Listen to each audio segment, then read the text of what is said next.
up the phone. I should get this. Hello, this is Sam. How can I help you? Like I said, we pick up the phone because it's ringing. That's simple human sense. Ask Griffin Insurance Agency in Kingston if auto owners make sense for you. Hello, this is Sam. I gotta go shower. It's laundry night. Dishwasher needs to run. And the hot water wars. A Renai tankless water heater gives you an endless supply of hot water for everything you need to do. Feel the comforts of home with natural gas. Natural gas tankless water heaters cost almost 3 times less to operate annually than the electric models. Make the switch today. Renai, hot water for all.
Don't dig blind.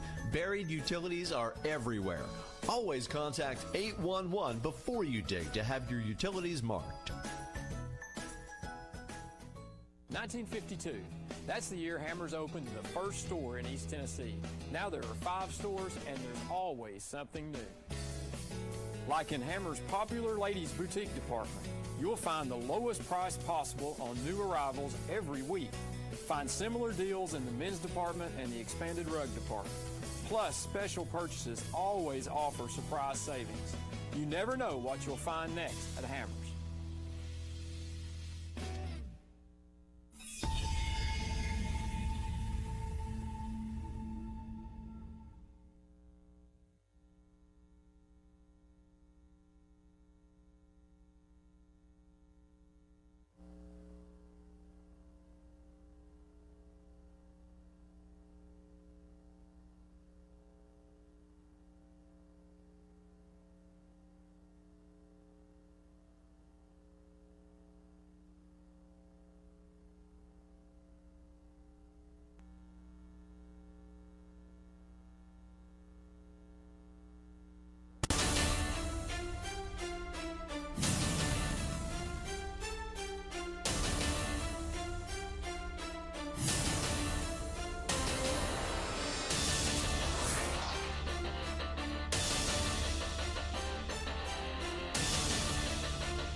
Welcome to the 5-Star Prep Friday Night Scoreboard. I'm David Queener. We made it another week.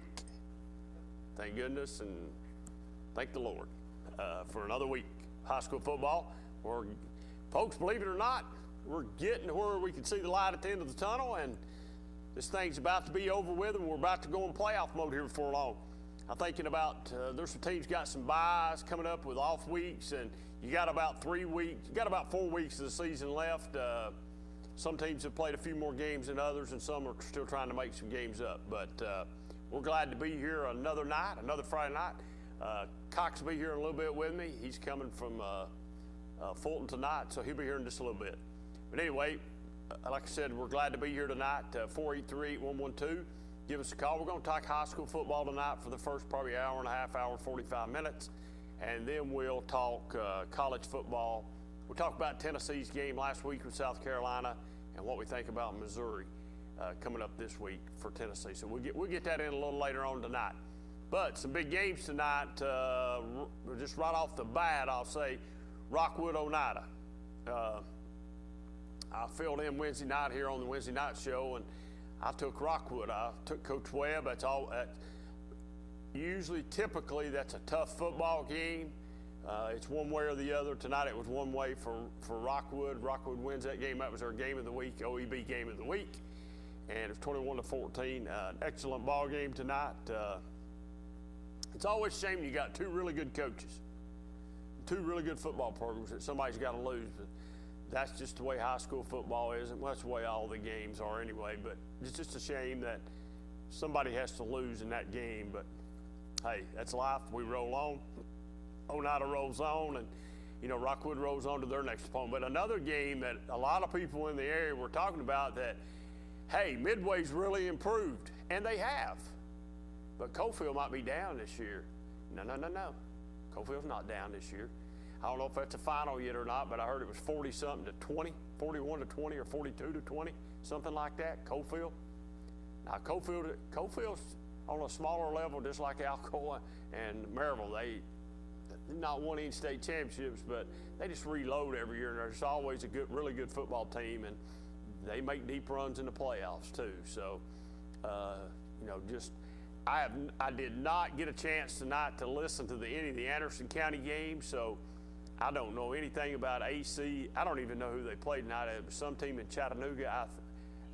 East Ridge, I think it was down there. I'm not even for sure. If it was down there, okay. I know Oak Ridge won tonight, handily over Carnes.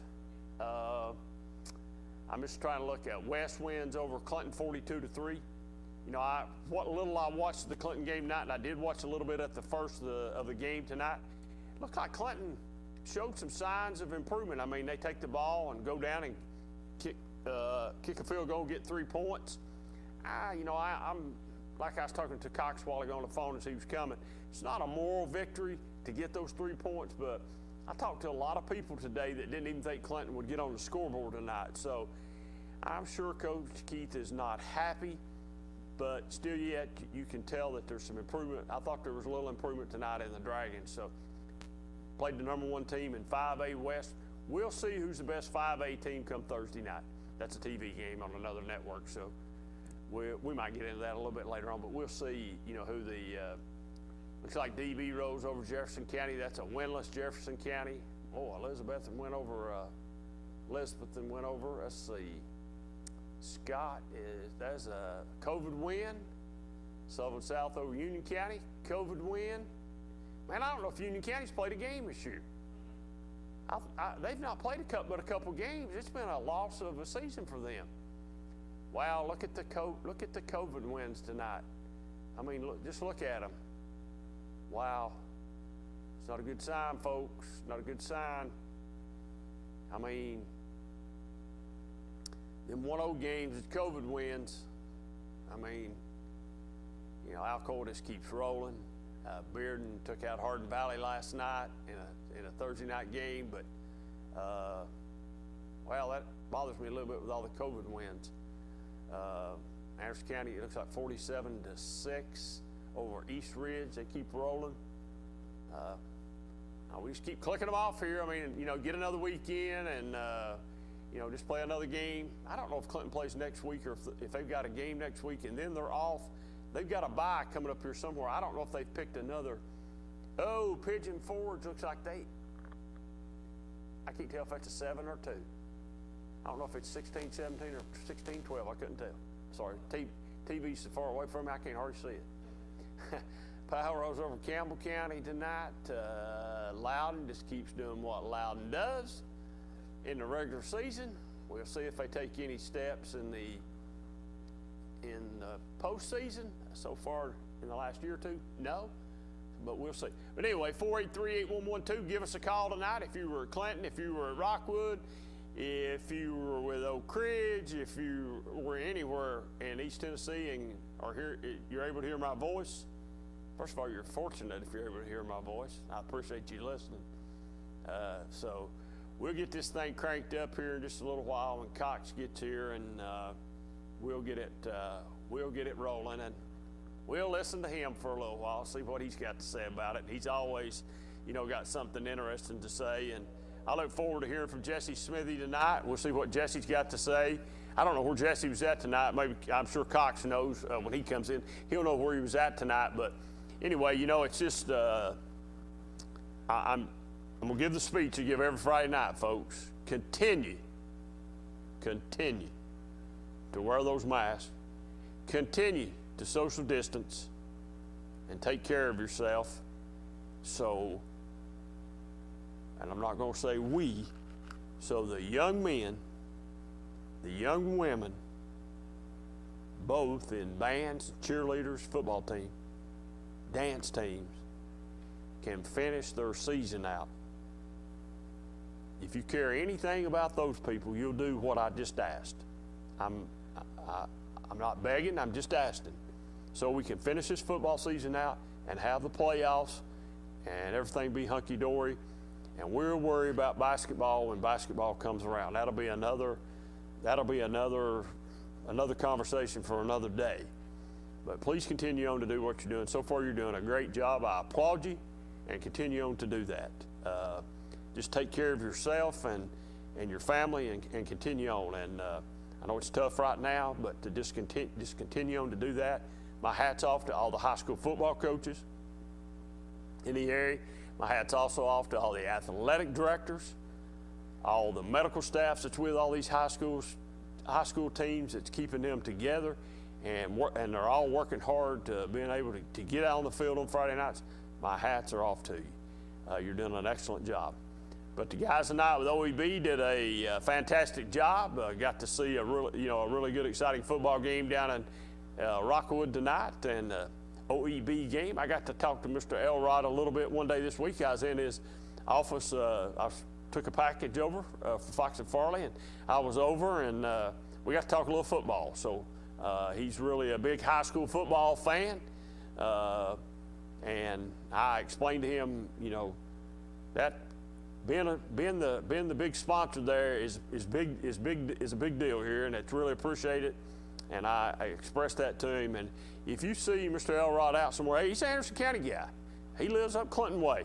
I don't know if he's still got a daughter that goes to AC or not. I believe he does. But if you see him, tell him you appreciate him doing the OEB game of the week, and tell him how much you appreciate it and how much it means to you. Remember, in fact, any of BBB 12 sponsors that do high school football with us, tell them that you appreciate it. Not only don't, if you tell them, buy something from them too if you can. So let's get our first call tonight. Go ahead, caller. You're on the air. Yeah, David. The final on Coalfield was 44-28. Okay. And the Oliver Springs-Harriman game is Oliver Springs ahead 37-18, and that game is just about over. That game was tied up 12-12 at halftime, so Oliver Springs has scored quite a few points in the second half. And Sunbright is ahead of Oakdale 32-23, and that game is just about over also. All right, man, I appreciate you. Okay. Thanks. And I didn't mention anything about Oliver Springs because I knew the game wasn't final yet, but, Oliver Springs has got the wheels back on the tracks now, folks. So if you're down to Oliver Springs, get behind that Bobcat team, and let's keep that choo-choo train going on down the tracks and get them Bobcats rolling. They're right in the thick of it on the region race down there, and big win a couple weeks ago against Greenback, and it's got their season turned around. They just had they played some tough teams right off the bat, and I think they had a couple overtime losses in there too. So, but it sounds to me like Oliver Springs has got it turned around a little bit. Maybe somebody that went to the game tonight or had somebody that's talked to somebody will call us in and let us know about the game, and we'll maybe get a little information on the game tonight. But like I said, our number here is 483-8112. Give us a call and we'll talk, and you could tell us what you liked about it, didn't like about it, or whatever, and we'll talk. If you want to talk college, I would appreciate it. Not unless you got to work or something tomorrow and get up early.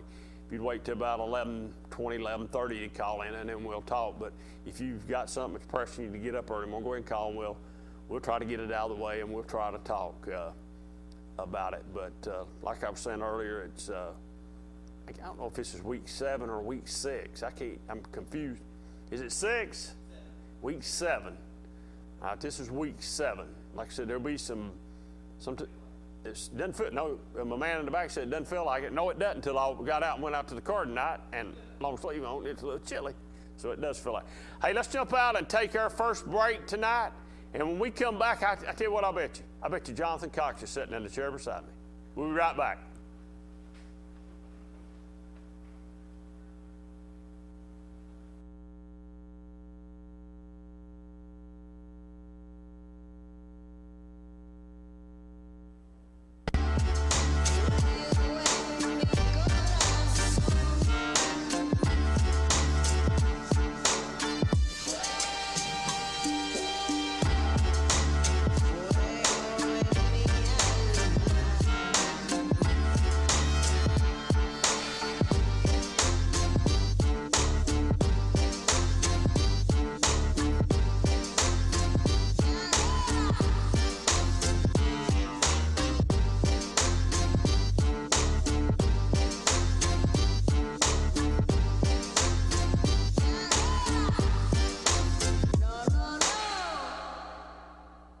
Evans Mortuary has been serving the needs of families in and around Roane County since 1976.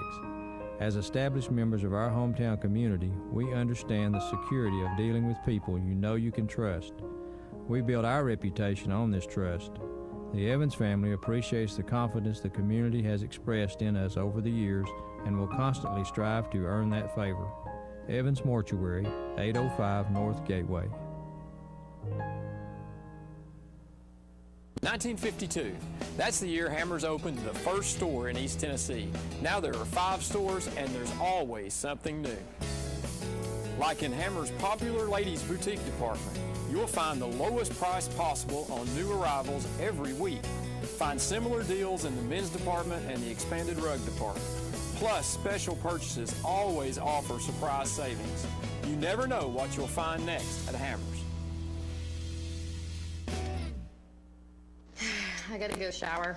It's laundry night. Dishwasher needs to run. And the hot water wars. A Renai tankless water heater gives you an endless supply of hot water for everything you need to do.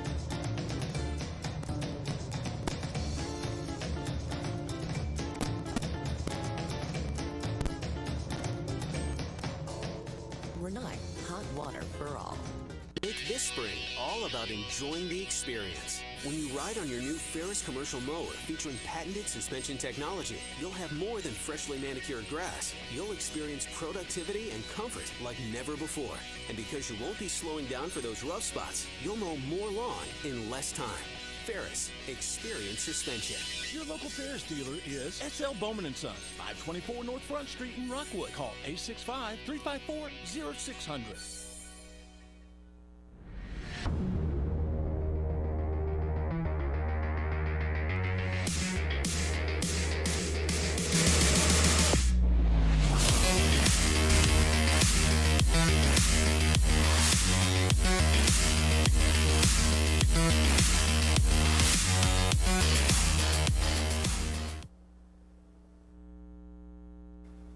Welcome back to the 5-Star Prep Friday Night Scoreboard. Well, I tell you, Cox is sitting beside me. Magical, man, magical. Just magical. Well, as I said earlier, week 7 in the books for high school sports. What do you think? Sort of trying to figure out for the last 2 or 3 weeks who's the pretenders and who's the contenders, and sort of figure out who's, out of these scores. I think we found out tonight Science Hill's not real good. I think we find out Greenville's getting better. DB, really, I was looking at them to see. If they didn't play no bad night. No, that's right.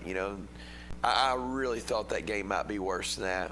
But really, Elizabeth and beating William Blunt the way they did is not a good sign. For who? For Mavlan. For Mavlan? I mean, think about that. That's a William Blount team that's played some close games and played some good teams. And they're not it's not a bad football team, really, neither. I heard one of the better football teams they've had in the last 8 or 10 years, and that was a 55, I think 55-8. 55 to something, I believe, is what I saw a while ago. That was not good news. Well, we've already said that earlier on in the show. I mean, we've been saying that for the last 2 or 3 weeks. Yeah. For the Mavs are sort of like Loudon. They've got to take that next step to either beat Greenville or Elizabeth in 1 or 2. You can't just beat one of them. Then they got to take that next step if they're going to get on further down the road to the gold ball. That's exactly right. So if what you're saying is right about Elizabeth and that's not a good sign, then that fits in with our conversation. There's nothing bad about Anderson County. That's just it's reality and it's the truth. They've got, and they know that. We're not talking nothing here they don't know and don't realize. Yeah, but I was sort of hoping that. But somebody said Elizabeth had just about everybody back from last year. Is that true or? Yeah, they had a good amount back. Well, the main thing is they had the quarterback, they had some linemen back, but they had that receiver back with the quarterback. And from my understanding, those two guys are really good football players, that quarterback and receiver. We went up and did a photo. We covered the photo and maybe a story. And our photographer was just talking about how he's one of the better looking receivers he's watched outside of Higgins in the last 6-8 years around here. Just body runs, catches it.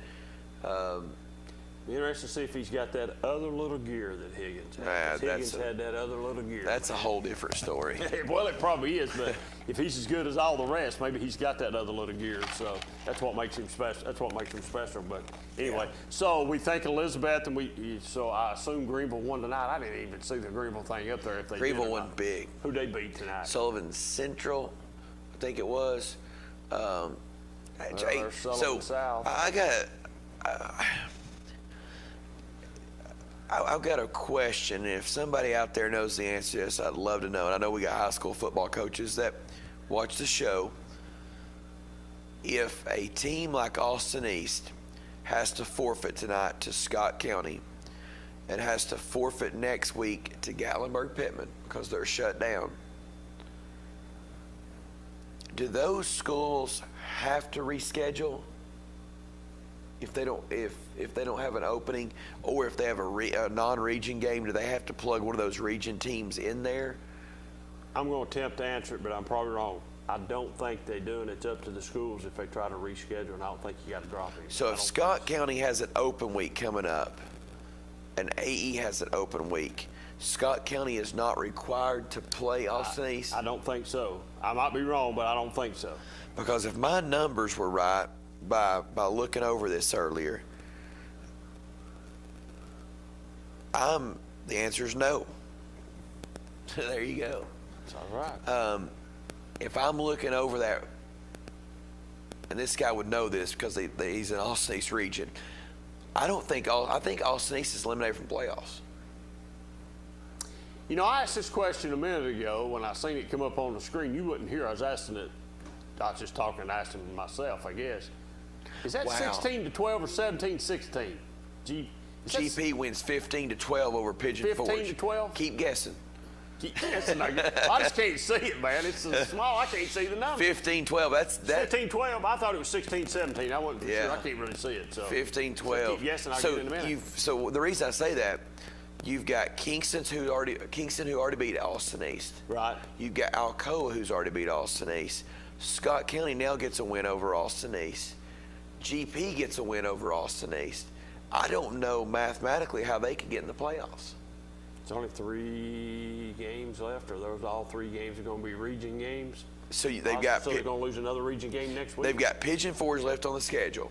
Okay. They lose GP next week. That's back-to-back region losses. That's it. And they're all defeated right now. They've not won a game. I don't know if I'm AE. Maybe if I cancel the season, maybe. Hey, what I was going to say, I didn't know if you know this or not. Has Union County played a football game this year? Because they had another COVID loss tonight. Tonight? They didn't play tonight. There was a 1-0 game against them tonight. If I seen that right, anyway. I think it was anyway. That's it. That's interesting. That's interesting because I don't know if they've played a game or I don't know if they've played one or two, or if they've played any. So we'll find out. But a lot of people thought tonight that Pigeon Forge would win that football game against GP. I filled in on Wednesday night and helped Sleepy out. I took GP to win that football game, but a lot of people thought because Meadows had went back to Pigeon Forge that Pigeon Forge might knock GP off. But two really good high school football coaches there, two state championship high school football coaches. And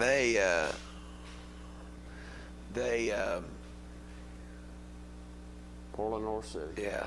They just can't win. But I think GP's a little better, but you're right. They're both good football coaches.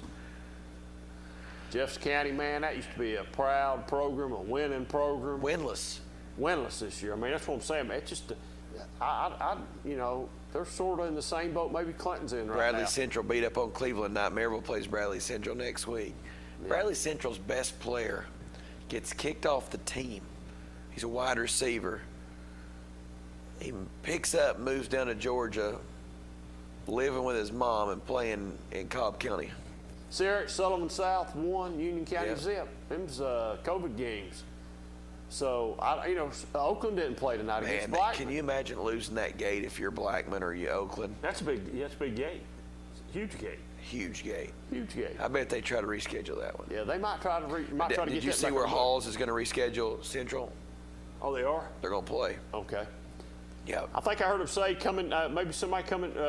Maybe I was listening to Oak Ridge coming down tonight. I think is it Thursday night? Weston Powell play. Thursday night. So we're gonna settle a lot of stuff right there on one side of the ball anyway. We'll find out who's the best there, but we still got South Dole out there to wind up playing somebody. I think they play maybe they play Powell later on in the year. Maybe. I can't remember if they play somebody. I think later on in the Central. year. Is it? Maybe it is Central. They're in the same region. They're in the same region. But we'll find out Thursday night really who the best team is. Oliver Springs beat up on Harriman tonight. Yeah, a lot of people thought. Sunbright beat Oakdale. A lot of people thought that Harriman would take Oliver Springs tonight, and a lot of people thought Midway had improved enough to beat Coalfield. And as I said earlier, no way. So not yet. Not yet, anyway. So did you think Oneida was going to win that football game tonight? No. I picked Rockwood Wednesday night to win that football game. Okay. I picked Coach Webb to win it. Two excellent football coaches, as I said Wednesday night, and I say it again. You know, man, a game that was over early because I bet they didn't throw the ball 5 times. You know, I wonder if we can get Coach Webb to call in. Maybe. We'll see if we can get him to call in. That was a TV game, right? Yes, TV game. Yeah. He might call in. We might be able to get him to. I'll see. We'll see here in a little bit. But you know, I've done those football games before with Rockwood and Oneida, and man, they're usually just defensive battles. Yeah. So I don't know. Where's Jesse at? Where's he at tonight? Webb and Grace. I was looking for the score. I don't know the final. I've not seen that. Webb and Grace. It started at 7 o'clock, so it's over. Maybe you're a guy that gets all the scores for us. Could call us and tell us what the score was. We're looking for Webb and Grace. Grace, I think, is undefeated. I think Webb is 3-2 or 2-3 or something like that or whatever. 24-21 Grace. Thank you in the back. So, seen where AC rolled again tonight. Pretty big. Continue to. Hey, and I got to ask this question, and I think I answered it correctly. AC has not lost a region game since they've been in this region, right? They have not, right? That's correct, right? That's what I thought. No. The guy sent me an interesting stat. I don't know what got him on this, but he sent me an interesting stat that the last 3 years, and it was like on Monday or Tuesday. He's obviously not an AC fan. And he said, I got an interesting stat for you. It was like Anderson County's opponent's record for the last couple of years. And that region that they end up getting put in, it's just those teams, bless their heart, I think it almost hurts Anderson County more than it helps them. Well, and I agree with you, and here's why I agree with you. It's just because once they're up so much, you don't play a full football game. Yeah. And then when it comes playoff time, man, you got to be ready to go. And they're probably not real physical football teams. They're probably talented. That's what I'm saying. And you get in the playoffs, it becomes real physical. So I think you're right. I think it does. Yeah, and the same individual sent me a text saying something about, like, the teams left on their schedule had a combined 9 wins after the South Dole game. That just makes it hard. Well, you know, playing South Dole, playing Jefferson County, and playing Well, you Powell, think playing Jefferson County. Yeah, you think. You would have thought it when they scheduled but it. Playing Powell and South Dole, yes, that does help you, but then you've still got 8 more ball games that you've got to look at. And, you know, how many of those 8 ball games has the starters played 4 quarters? I think that's what you look at. You Probably know, Powell and South Dole. That's it. That's what I'm saying. That's probably the only games. They probably didn't play against Jeff County, and they probably didn't play tonight, and they probably not played in weeks. So, you know, I think it does. I think it does hurt AC a little bit where they're at, but that's the region they're in for now. We'll see. Classification should be coming up here before long. We should reclassify here. This coming year. It's coming up sometime, ain't it? Yeah. It'll be here in the next. Is it for the first of the year? Shouldn't it be? Is it now, or is it after the first of the year? I'd say they'll be doing it sometime there in January. So that's February, going maybe. That's going to be interesting to see where everybody lands. What's really going to be interesting is to see what happens with basketball. See who gets put in what classifications in basketball. Yeah, with the 4 classifications: basketball, softball, football, or basketball, softball, baseball. I'm not a fan of that. I don't think. So Clinton scored tonight, 3 points. I think, as I said earlier before you got here, nobody thought Clinton would score tonight, period. Once again, West is probably a good football team. I'm just not seeing, or maybe I don't want to see it. But, you know, that's 42-3 might have should have been worse than that. And you know, maybe the coach pulled his foot off the gas pedal a little bit too. So, would you have not thought the Powell and Campbell County game would have been a little bit more than that? Or is that about right? Powell and West were both in tough situations tonight. Both in tough situations. You know, I told this to Coach Gaddis Wednesday night as he was leaving. We were standing up there by the door, and I told him before I come over here and sit down, if I'd have been Clinton, I'd have canceled his game and West's game too. I'd just canceled those 2 too. I wouldn't have played them.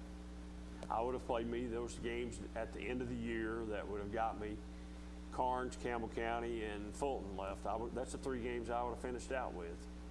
And maybe they can pick, maybe Clinton's off either next week or the next. I would see if Union County's off maybe, and I'd try to pick me a Union County game up. Not only to be good for Clinton, it'd be good for Union County. Yeah. So what? Maybe one of them wins. Yeah. Well, somebody's got to win for sure, but I'd pick me up a game so I could, you know, but I would have got rid of Oak Ridge and West both. I wouldn't have played the game. I know you're not supposed to do that, but that's what I would have done. Oh, it's going on. You just wonder if AE's doing that, maybe. No. You don't think they are? They're shut down. Oh, they are shut down? Okay, I didn't know that. They're 7-day shutdown. 7 days shut down. So, I mean, if you look at the AE situation, I hate that because it really looks like they are going to be eliminated for the playoffs. I wonder the last time Austin East has missed the playoffs in football. It'd be a good Jesse Well, wasn't question. it just a few years ago, and I say a few years ago back during, did they go back during Rogan's days at Fulton? Were they in the playoffs then? They were good.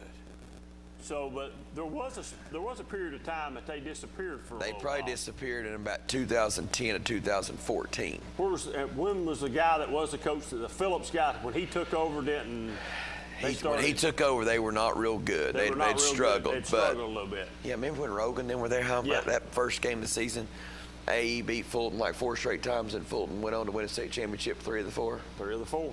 Yep, I do. So, man, they were good. Dennis Rogan might be one of the best high school football players I've ever. He's one of them kids that had another gear, man. Met a kid had another gear. Met a kid the other day that played in that Tennessee, Alabama 6-3 game that Jacorian Anderson fumbled the ball into the end zone. Remember that? Yeah.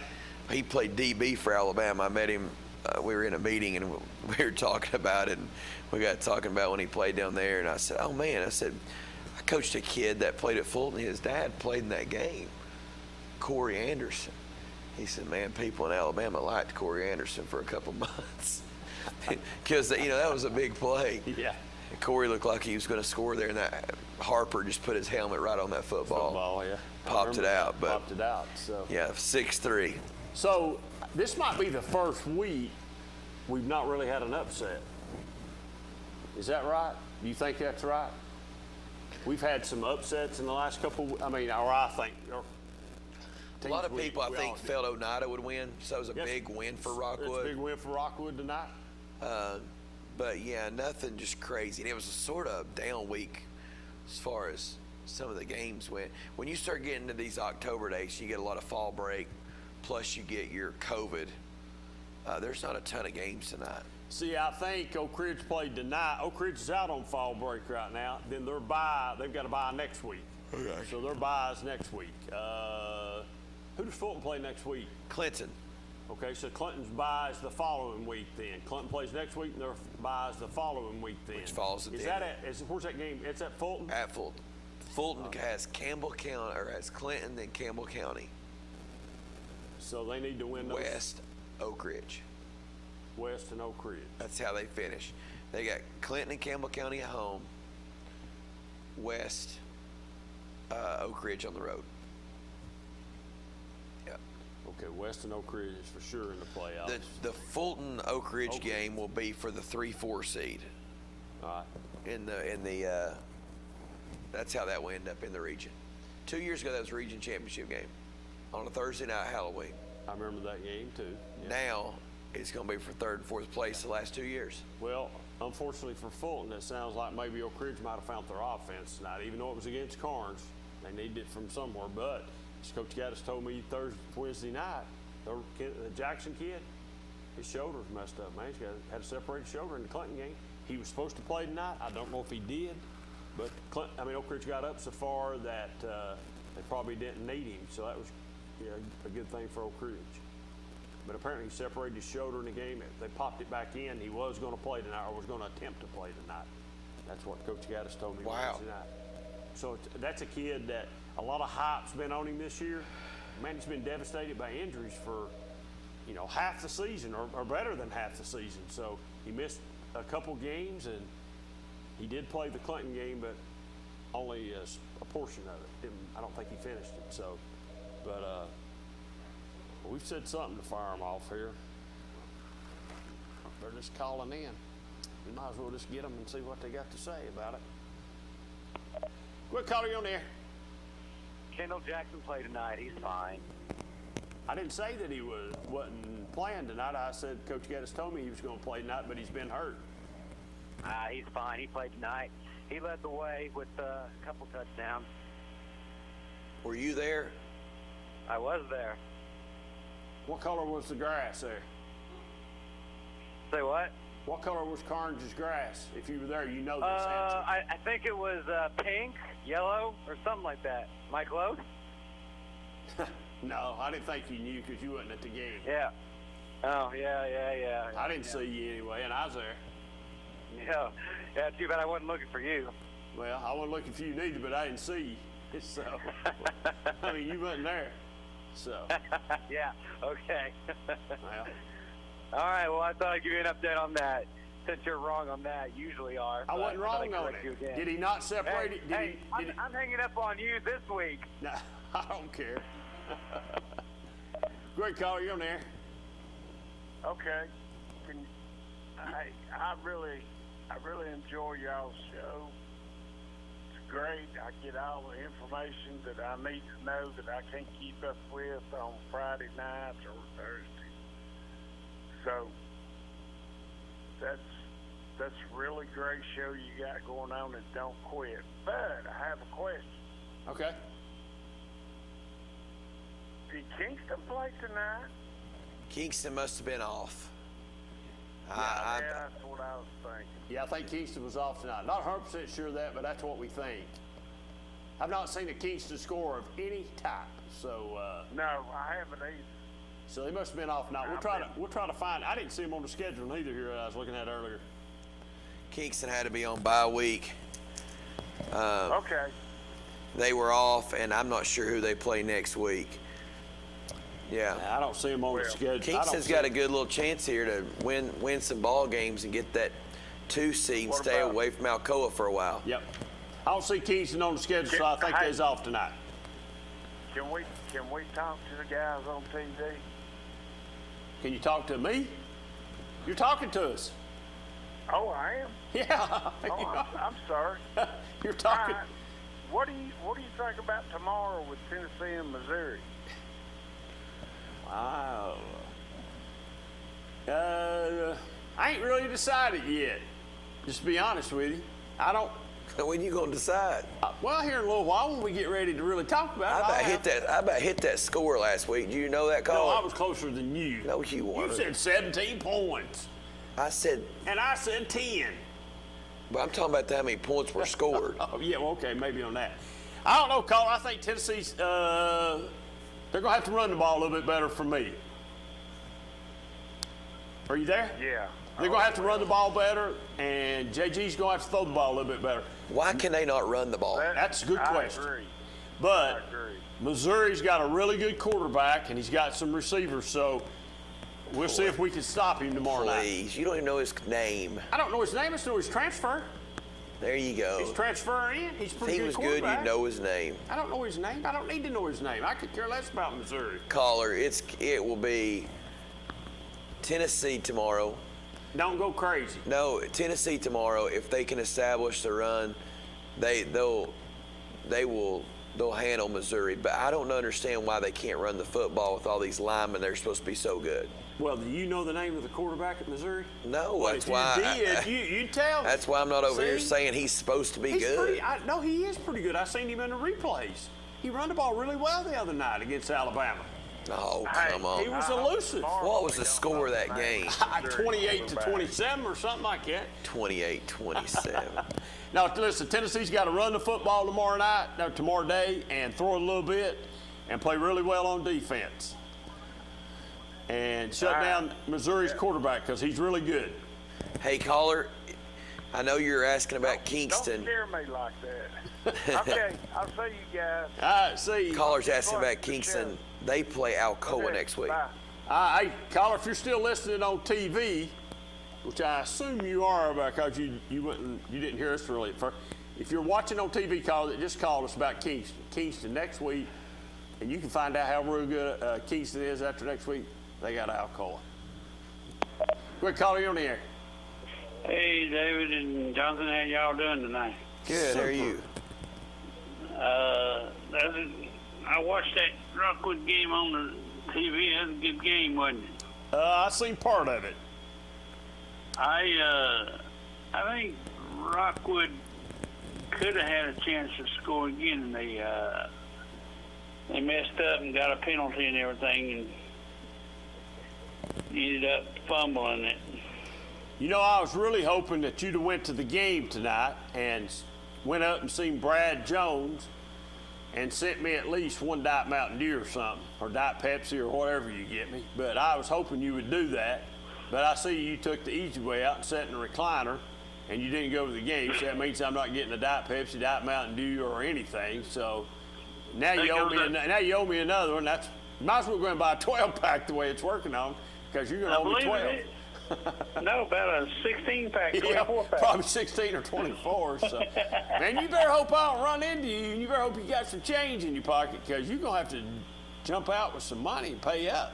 I mean, I better keep some money in my pocket. Yeah, you can't never tell. I might come to Rockwood and find you somewhere down there. So you can't never tell.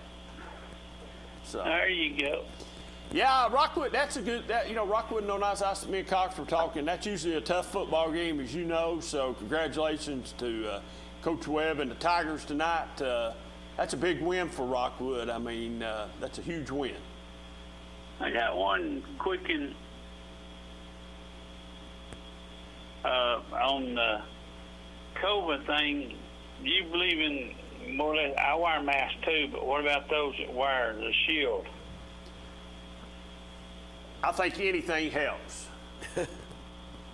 I agree with you there, too. Anything, I don't really care what it is, anything is better than nothing. Anything. One quicken for Mr. Jonathan Cox there, and I'll get off here till later, and then I'll call back. Okay. I was going to ask him if he's any kin to Cox that's down here in Roane County, in Harriman. Most of the Coxes I'm related to is from Bryceville. I don't know if I'm related to any Roane County. He said he didn't know if he's any relation to anybody in Roane County. All right. All right, we'll talk to you later, man. All right, bye. All right, See you later. Okay, bye. Go ahead, caller, you on there. Kingston actually goes to Scott County next Friday. Go to Scott County next Friday. I got a text from somebody in the school that says All right. Alcoa. Thank you. You're welcome. Well, that lady says Kingston goes to Scott County, and you got somebody saying Kingston and Alcoa next week. I'll take the Scott County ball game if I would see them. I go to Scott County. Hey, let's jump out and take another break. We're going to jump out and take our second break of the night, and we'll be right back in a couple minutes. But when we come back, call us 483-8112, and we'll let Cox see how more confused he can make us. See you. Be back in a minute.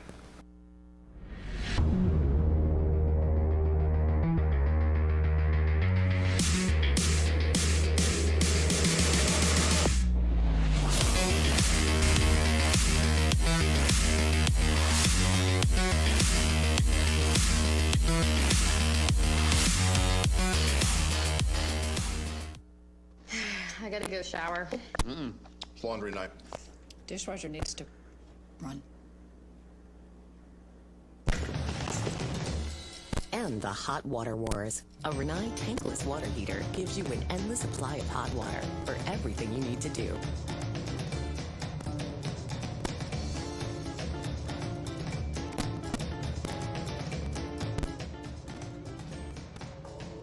Renai, hot water for all. Breaker, breaker, good buddy. We've just rolled in from Georgia with a truckload of throw rugs. That was back in my truck driving days, many years ago. Rugs are still rolling in from Georgia every month, featuring Oriental and contemporary area rugs, carpet-style throw rugs, and much more. All rugs are sold at the lowest prices possible. Find your rug at Hammer Stores. I am a Simplicity dealer. This business is my life, my career. If you need a new mower, I'll help you choose the model that will make your property look its very best, and even let you take a test drive. When it does need service, you can rely on my factory service training and genuine parts. Because I don't just sell products, I build relationships. I am a Simplicity dealer. SL Bowman & Sons, 524 North Front Street in Rockwood.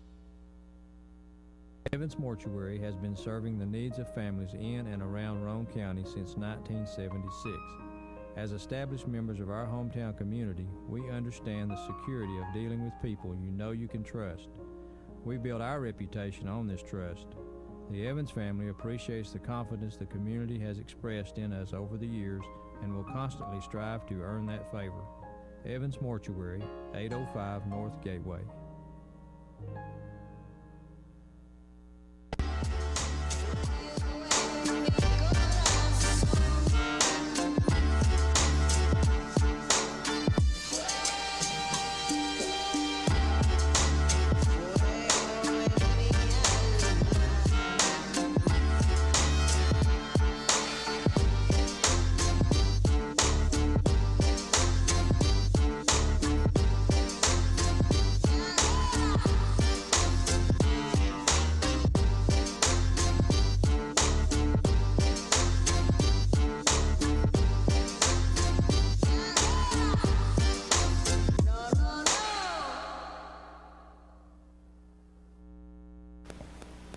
Welcome back to the 5-Star Prep Friday Night Scoreboard. David Quinn, Jonathan Cox. We're glad to be here with you. We've been trying to figure out, man, has Knox Grace has turned it around over there. Got a new coach. And Bradley can coach a little bit. He can coach a little bit, can he? Yeah. Question is, how long will we be there? He's always looking for greener grass, isn't he? I don't know if he is or they are. Well, I mean, I was at Fulton for 14 years. Been at FBA for going on my 2nd year, and I think they've been through 7 basketball coaches. You usually don't get run off if you're winning. Huh? You usually don't get run off if you're winning. That guy won a state championship over there 3 years ago. Well, that's in basketball. I'm talking about football. They ain't had a win. You know, football's been down a little bit recently. Well, it's according to what you consider winning. I'd say they missed their chance to win some state championships over there. Oh, a few years ago for sure, yeah. But, I mean... Yeah, I don't know if they're going to win a sate championship. Rusty's won some state championships, so he knows what it takes. He knows what it takes. So they and that win tonight was big. They got a better big. football coach than what they've had. I'll leave it at that. So, I'm going to say that was a big win tonight. Yeah. We'll move on. We'll move on. Well, I'm just saying it like it is, so you're right. Now, I guess we got the score wrong with Rockwood. We got 27-14. It's what? It's 30. What'd you say it was? 37-18. Oh gosh. 37-18 or something like that. So my phone's gonna start blowing up. You just have to blow up. We'll get you a new one. Let me see here. Jesse, get you a new one. Yeah. I wish Jesse would buy me a phone. Yeah, tell him buy a phone. I wish he'd buy my wife a phone, too. OS beat Harriman. Oliver Springs beat Harriman 37-18. 37-18. And Sunbright beat Odell 32-30. 32-30. I've not even seen that score on the scoreboard. I think he had it 32-28. Okay. Yeah. I've not even, but I just have not seen it, so that's what I was saying. I didn't see it, so. Yeah. Hey, 483-8112, give us a ring. The guy that told me who they played, Alcoa, he said, give me a break. I was wrong. I've been trying to win a state championship in golf all week. And they come in second. They came in second. Yeah. Good season for Kingston. Yeah. But rumor is if he don't win it next year, they're probably going to be looking to move on. They want to bring Colton Airmore in as the golf coach. It's a rumor I'm hearing. Colton Airmore, that's the golf coach. He won't, yeah. So. Can I ask a question? Yeah. Does he even know anything about golf?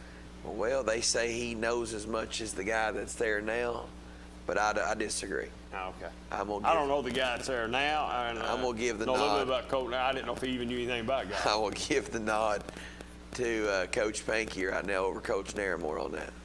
The rumor is, too, they've got Coach Naramore finally out of the building, and Coach Pankey's actually able to win some football games. So they say Naramore was sort of the black cloud around there for the football team. So they shipped him off to Cherokee Middle School as an admin.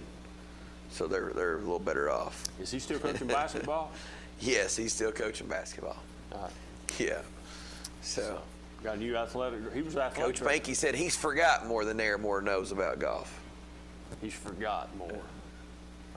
I'd like to see Coach Pankey play get a golf game going. I'd like to see him. I'd want him on my side in case there's a fight broke out. I'm sorry. Coach Neal said he's forgot more about golf than Coach Naramore will ever know. Well, okay. I'm still taking Coach Pankey on the golf course with me in case the fight breaks out. He got somebody to I'm glad to see them have a good football year. You know, a couple years ago, the way that started off, and it didn't go well, and then they sort of persevered, and then this year. You know, he won some games. He had some games won, and like you sent me a text tonight and said, hey, they got to play 4 quarters. But, you know, he had some games won a couple years ago and just lost. Yeah. They just got out. They just lost coming down the stretch. But, yeah, I'm glad to see Coach Pankey because he's a really good guy. I'm glad to see Pankey. I won't sleep when he call in. I'm going to ask the question. My phone died last week. I want him to call in. Or John Miller. I think conference calls for all I care. I want to ask him a question on the air and get an answer from Clinton supporters on why kids from other schools can come in and train in their indoor facility. They don't go to school there. Why would you want kids in your own region and that you're playing against coming to your facility and training in your facility? When you say coming in our facility, you're talking about the indoor facility. The Clinton indoor facility. It has to be somebody that's got some connection somewhere that's getting to either rent the building or something. I don't care. I mean, I don't care if they're paying me $1,000 a night to rent it. Why do I want kids in my region? In our region. That's right. I mean, if you're a Clinton fan, why do you want kids from other schools coming in and training in your indoor facility? They ain't transferring there. No, I can say as being just a Clinton guy that I wouldn't want them there. I mean, you would? I wouldn't. Oh yeah. I would not want them there. I don't know. I can't get that one to add up for me. And I've noticed it several different times. So anyway, So I don't know. Maybe, that was a question I was going to ask maybe John last week. maybe He couldn't hear me. John and them will call in. And Sleepy. Sleepy will call you and tell you something. Yeah. I don't know.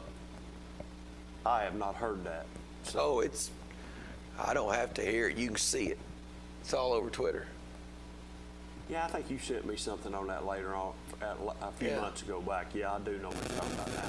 I didn't thinking too much. I do know what you're talking about. Yeah, but that just don't. I know who's the coach, but at the time he wasn't a coach. He is a coach today on Clinton staff. Oh, so the coach that was training is now a coach on staff now. He wasn't a coach at the time. I got you. He's a coach on the staff now. At the time, he was just an alumni. Okay. So, I know who you're talking about now. Yeah, I just don't understand that one. If I ain't mistaken, that was worked out with higher-ups, maybe. I got you. I say higher-ups, I'm talking athletic director or principal or somebody like that. Yeah. Well, and I don't know if what I'm like I said, I don't know the situation, but it just. But I can tell you this: it's odd. That guy was not the coach. That guy was not a coach. Who? Jesse. Okay. Who's he? That guy was not a coach at the time. He is today. Quick caller, you're on the air. Hey guys, it's Jesse Smithey. How are you? We're doing good. You and Rusty at the Waffle House? Calling in early tonight, man. Go to a Grace Christian game. They start at 7 o'clock. Heard that. You and Rusty at the Waffle House? No, we're not at the Waffle House together tonight. He's home doing some work, and I'm headed home to do my work. So, friends dinner will have to come some other time. I hear you. But that rumor is you took him a Chick-fil-A sandwich with a Arnold Palmer on the way. That's right. Yeah. Can you believe that? Who did you do that to? Rusty Bradley. Just a gopher for him, man. He took Rusty Bradley an Arnold Palmer and a Chick-fil-A sandwich tonight before the game. Has he ever brought me and you anything? I ain't never brought us nothing. Y'all never asked for it. My goodness. I'll send you a text next Friday with my request. I don't know what to order if you don't ask. Wow. That's right there giving a coach what he, I mean, that's big time right there, buddy. Big time. Please know that Jonathan's just joking. I don't believe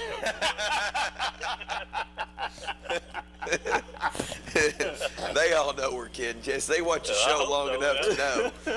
I don't know what I'd say if a coach asked me to bring him a Chick-fil-A sandwich and an Arnold Palmer. I'll tell you what. Well, if it was the FBA basketball coach or the Fulton basketball coach, I bet you'd bring him. You'd bring him. You're a good guy. You'd help think there might be hungry. You'd bring. Hey, Grace is a team that's really turned it around. I say this year, they've really turned it around, though. They have, and they're playing really good football this year and won some big games. I think everybody kind of got put on notice when they beat South Doyle 15-0 earlier in the season, and they've continued that momentum and really doing it with one of their better players playing probably at about 60 or 70%. Their running back, Caleb Curcio, but as we all know, Rusty Bradley offense, they know how to throw the football, and they got 3 or 4 receivers that can really spread a defense out and get vertical, and they were able to do that tonight. But Webb nearly came back and stole this one.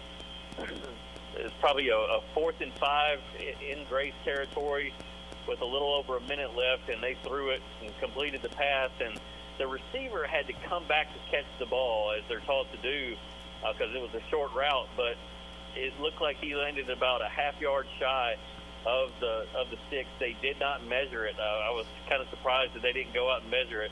Kind of did one of those eyeball it type of calls, and Grace was able to regain possession and run out the clock. But Webb showed a lot of grit and determination and fight. That's a young team in terms of some of their skill guys, really big up front. So it could be a Webb team that might get a surprise win early in the playoffs. I'm not saying they're going to make it to state this year, but they're definitely going to be a tough out for some.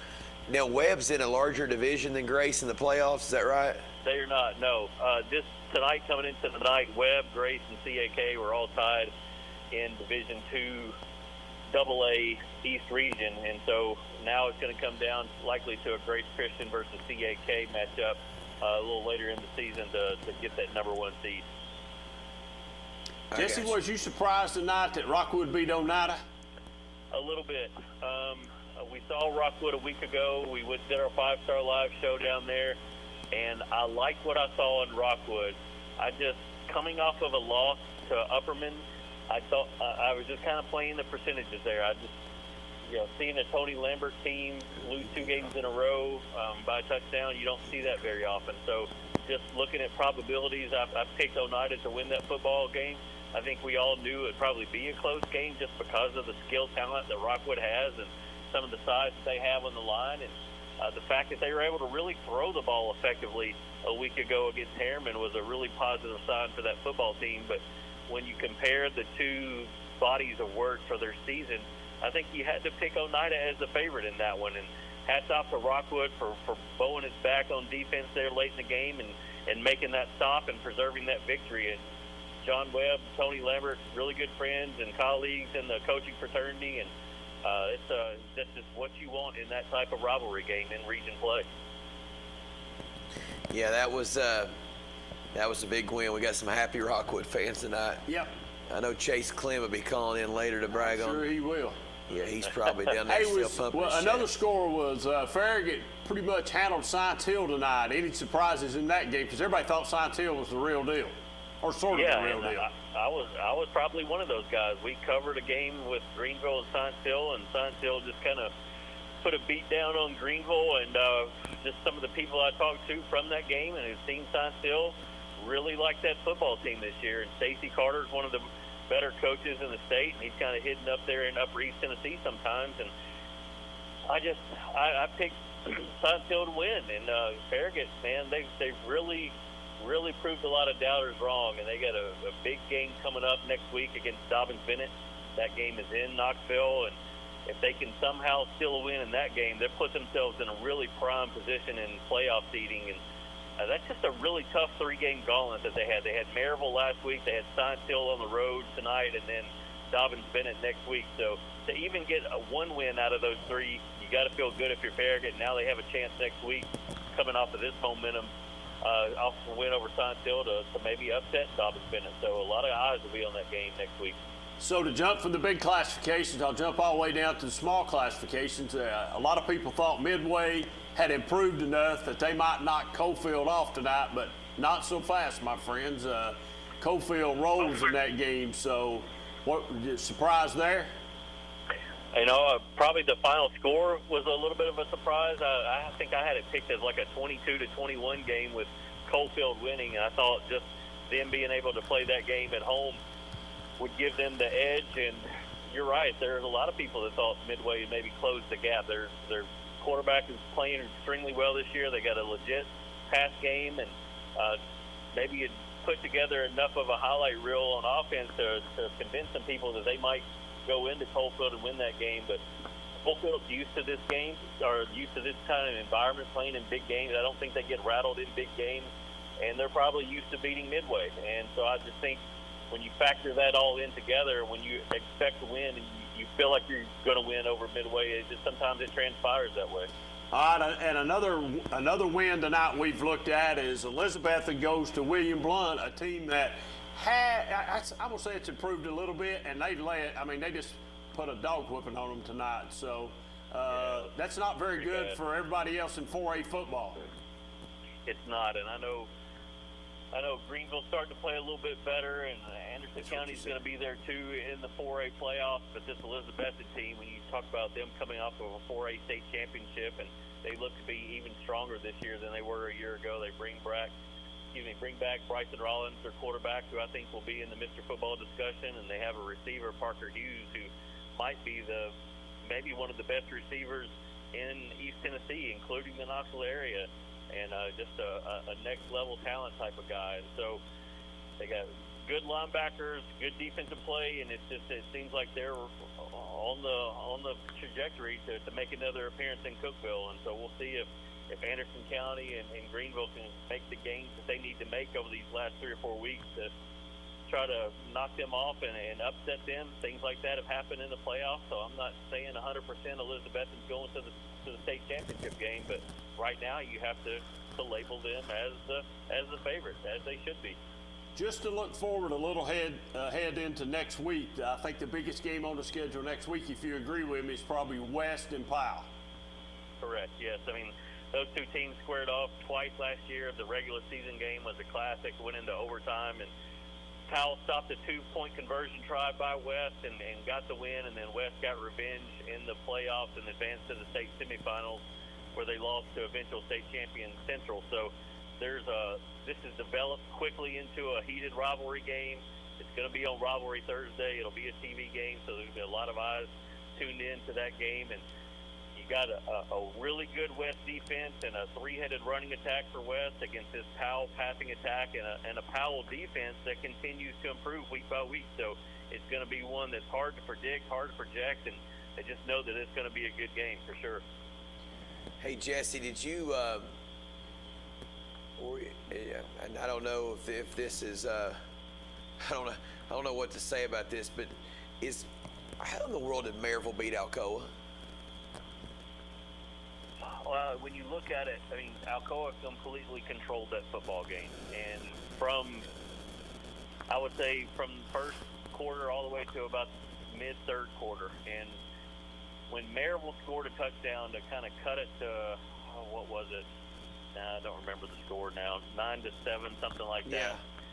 I feel like Alcoa just didn't handle the situation well offensively.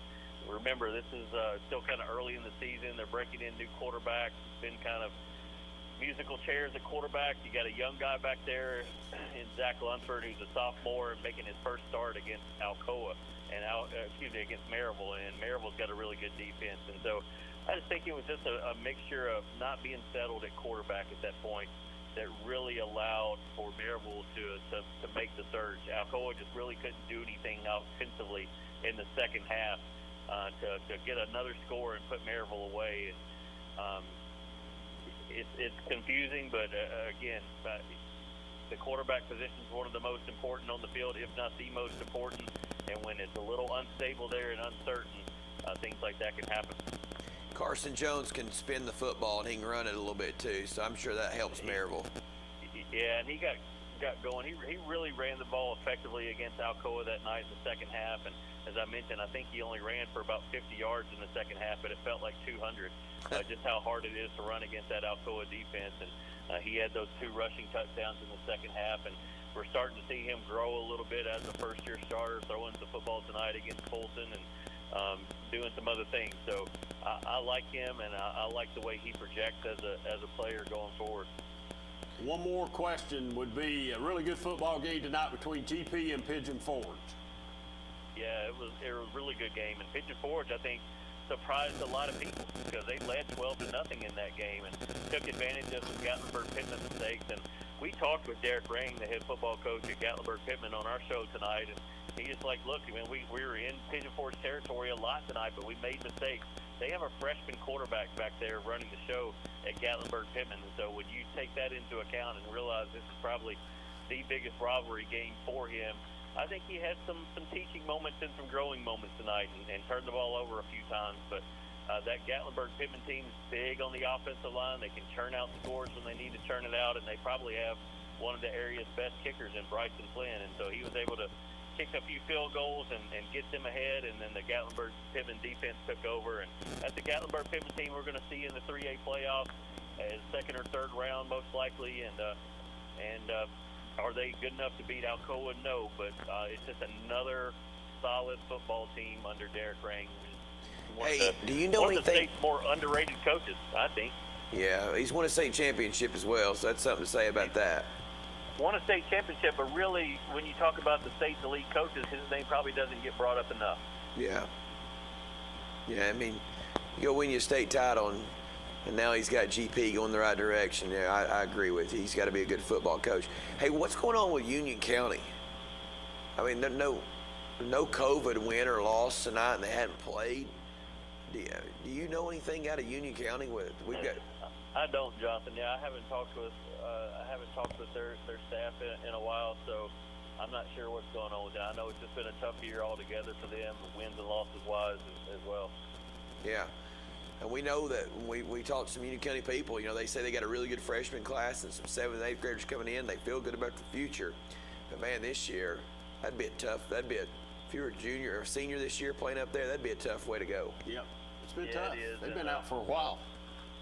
Yeah, I mean, it's a tough go of it up there, and I know they've had seasons like this in the past, and coming off of what, you know, Larry Kerr has done up there and the momentum that he had built the last few seasons, you hate to see a season like this pop up. But, hey, man, I mean, it happens at South Doyle. I covered a team there that went 10-0 in the regular season, and the next year they could barely win a game, and then they bounce back as some younger players grow up. So hopefully that'll be what happens at Union County. All right, Jesse, we appreciate you calling tonight, and I appreciate me and you had a show tonight. Cox didn't participate too much, but it's me and you tonight, I mean, man. That's pretty typical. Everybody's used to carrying the weight around Cox, so I mean, nothing new here on this side of the phone. All right, man. Look forward to talking to you next Friday night. Smithy, get home and get in bed, man. Get some rest. See you, bud. See ya. See you. That's Jesse Smithey. We appreciate him calling in every Friday night. He knows East Tennessee football, or Tennessee football, period. So he's he's a wealth of knowledge. He's just all over the place. He is a wealth of knowledge, and he's very good at covering these teams in the schools, not just Powell, or not just Maryville, not just Alcoa. Well, we asked. But he goes and covers Midway. That's what I'm saying. I asked questions from everywhere tonight, from Upper to here. So he got them all. So I appreciate him calling it's center. I look forward to his call every Friday night. Let's get another call here and see who we got. Quick caller, you on the air? Hey, I was just going to give you an update on Union County. Okay. There's a freshman football player possibly involved in some hazing issue by the upperclassmen there. So there's an investigation going on there. I know there's no football for 2 weeks for Union County. It's supposed to be a pretty serious incident that happened. Oh, so, okay. That's not good. Yeah, so that's what's going on at Union County. Okay. All right, Tim, we'll try to find out a little bit about it. Hold on a minute. I just got a question for you. You said a hazing incident with possibly a freshman. So does it involve maybe multiple kids where they don't have enough to play? Why would that shut down the program for 2 weeks on hazing? I mean, I don't want to go into too much detail. I got you. That's why I'm not giving you my name. I got you. But no, there were multiple players involved. Definitely multiple players involved. There were multiple players in the room that saw it happening. No one stepped in. No one stepped up to stop it. So, yeah, they're trying to get the investigation to reveal, who had hands on the kid, and who all could have stopped it, could have prevented it. So, yeah, that's pretty much it. It's not a matter of whether they have enough players to play. They don't know who was involved yet, so they're not going to play until they know for sure. Was Union County on that everybody on the field is free and clear of this incident. Okay, so Union County, the 2 games this Friday, next Friday, they'll just have to forfeit those games. It wasn't like a bye week or anything, correct? Right. These should be forfeited games. These aren't going to be COVID losses or anything like that. Okay. So they'll get to play, what is that, week 9 and week 10 or week 11? Something like that. As of right now, I think they're 2 weeks canceled. Okay. Which would have been tonight and next week. So I think Sullivan South and Greenville. Okay. They'll have two games left. Hey, caller, we appreciate you calling and telling us. Thank you. And caller, one more question. We'd been told that you all have got some good talent coming up in the 7th, 8th grade class, and things are looking up. That's always good news as well. Absolutely. There's a couple of kids in the middle school. A kid named Ty Eats. He's a 6'2", 8th grader. The kid's probably running 4.540 now. He's never played football until this year, and he's probably well over the 1,000-yard mark and close to 20 touchdowns in only 6 games. Wow. And there's another kid. He's a true running back. His name's Marcus Moore. He's a really special kid. He drives his feet really well. He's very hard to tackle.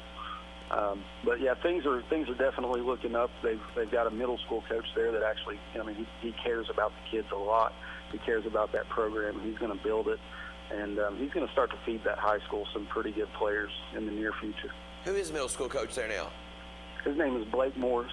Okay. All right.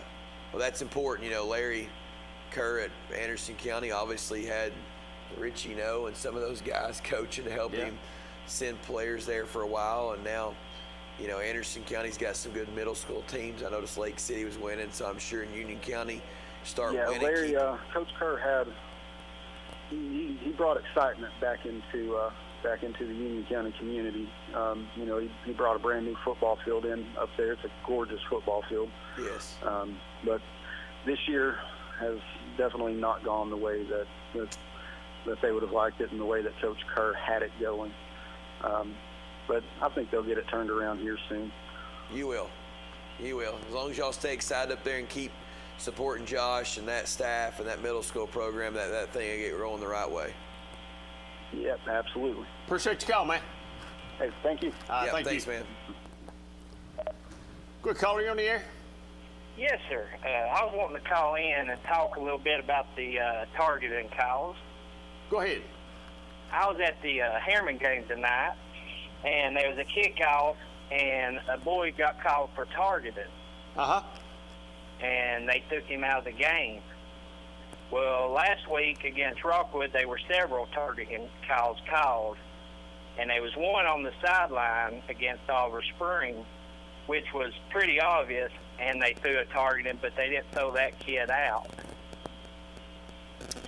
And I was just wondering what's the call on that? I mean, well, it's funny. I watched a kid.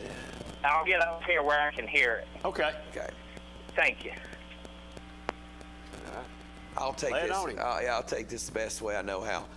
We were told several weeks ago that you can have a 15-yard personal foul targeting call and not be ejected, but you could also have a 15-yard personal foul targeting call and be ejected from the game.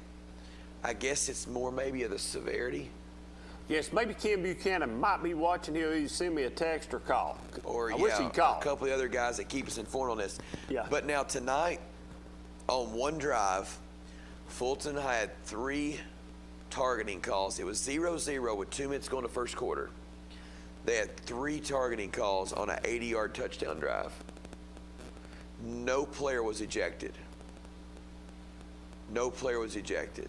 So 2 of the 3 might have been, and this guy's son plays basketball for me, and I think he was on the opposite side, but 2 of the 3 were just, you know, a shoulder hitting a kid on a tackle.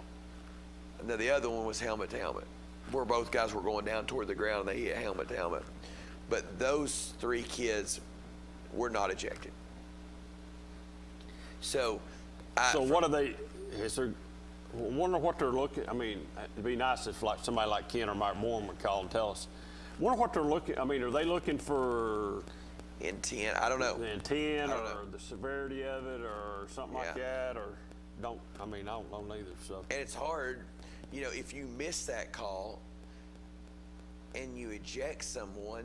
I mean, it's not like college football. You can go back and look at it. You know. Yeah, college football, they go to the replay and determine if it was a targeting call. It's either a penalty or an injection if it is, and so, but that just doesn't make no sense. So my white hat buddy that texts me all the answers, I know you. I'm pretty sure he texts me this. You can get ejected for targeting, but it's not automatic. I think we talked about this last week. But to be honest with you. About 2 or 3 weeks ago. Maybe it was 2 or 3. We did talk about it though. You took last week off from work, so you're a little confused on your days. I took last week off from work. I've been off for a long time, buddy. I've taken it off. That's why they all run together. That's why they all run together. Yeah. I was so busy this week, I didn't know what to do. I don't even want to hear about it. I was so busy, I swear. I forgot to shave and everything, man. It's got up on me. I've just been so busy. You know, get up early every morning, go to bed late every night. I've got to go buy me a razor. I just ain't had time to buy one. in about a year now almost. I How about that? I had a phone call. I forgot to tell you this. I had a phone call 2 weeks ago. Getting the van to head home. Phone call. Hey, is Queener okay? It's like, yeah. What do you mean? He's like, he looks like he hadn't shaved in forever. I said, well, he's retired. Yeah, he sleeps in, stays up. Don't have to shave. Watch Netflix all night. Does whatever he wants to do. You got that right. And obviously, shaving's not on the list. Shaving's not been on the list. I hadn't shaved since right before Thanksgiving, November last year. Matter of fact, I ain't cut my hair in 2 or 3 months, so might get a little shaggy here before it's over. Oh man, ain't nothing like being retired. So that's all I got to say. Enjoy it if you ever get there. So, hey, folks, I tell you what to do. We'll take our final break of the night, and when we come back, we'll let him lie to us again about Tennessee football. I was right last week. He was wrong. We're gonna rewind and watch that. We'll see you here in a few minutes. I gotta go shower. It's laundry night. Dishwasher needs to run. And the hot water wars. A Renai tankless water heater gives you an endless supply of hot water for everything you need to do.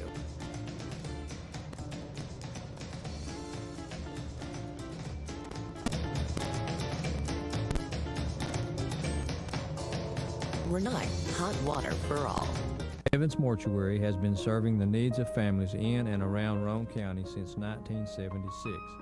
As established members of our hometown community, we understand the security of dealing with people you can trust. We build our reputation on this trust. The Evans family appreciates the confidence the community has expressed in us over the years and will constantly strive to earn that favor. Evans Mortuary, 805 North Gateway.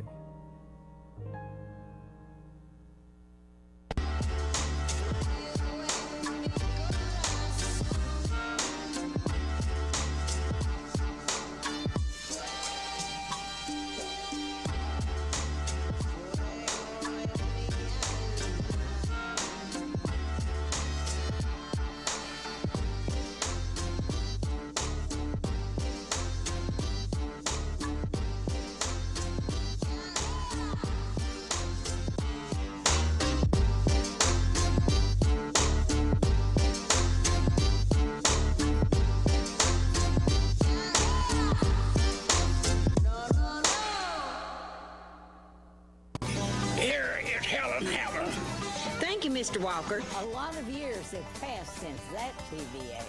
Hammer stores are still offering up-to-the-minute fashions for men and women, famous label outdoor wear and boots, area rugs, and exciting purchases. All at Hammer's famous low price. Race on down!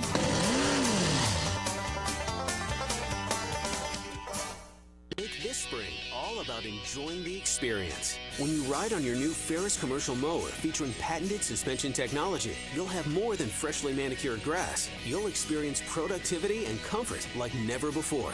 And because you won't be slowing down for those rough spots, you'll mow more lawn in less time. Ferris, experience suspension. Your local Ferris dealer is SL Bowman & Sons, 524 North Front Street in Rockwood. Call 865-354-0600.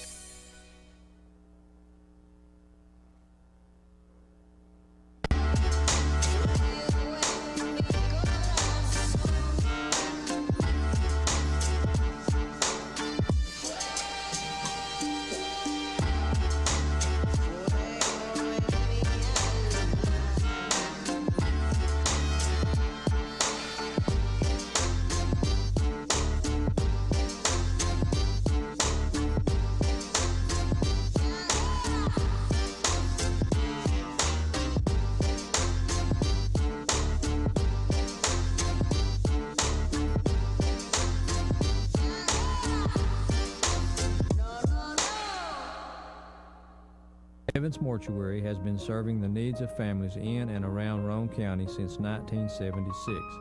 As established members of our hometown community, we understand the security of dealing with people you can trust. We build our reputation on this trust. The Evans family appreciates the confidence the community has expressed in us over the years and will constantly strive to earn that favor. Evans Mortuary, 805 North Gateway. 1952. That's the year Hammers opened the first store in East Tennessee. Now there are 5 stores, and there's always something new. Like in Hammers' popular ladies' boutique department, you'll find the lowest price possible on new arrivals every week. Find similar deals in the men's department and the expanded rug department. Plus, special purchases always offer surprise savings. You never know what you'll find next at Hammers.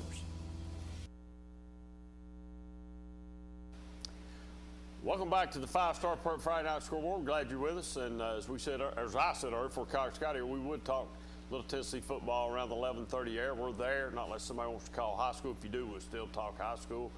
I don't know that we've had any upsets tonight. There were some games that some predicted one way or the other, and they've turned out a little bit opposite. So I think Jesse said maybe the Rockwood Oneida score, he thought, and a lot of people thought Midway would get Coalfield tonight. I was not one of those.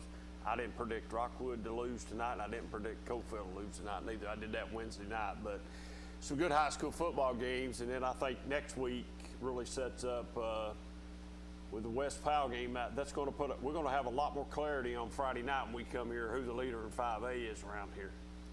Because there'll either be a new number 1 5A team the following week, or the one that's there now will stay there. Yep. We'll know a lot more about those 2 teams. Which West doesn't mind to lose that regular season game they did last year. And they went on to win against Powell. But unfortunately, they got rostered. And Central beat them. Yep. Which has happened to a lot of good teams.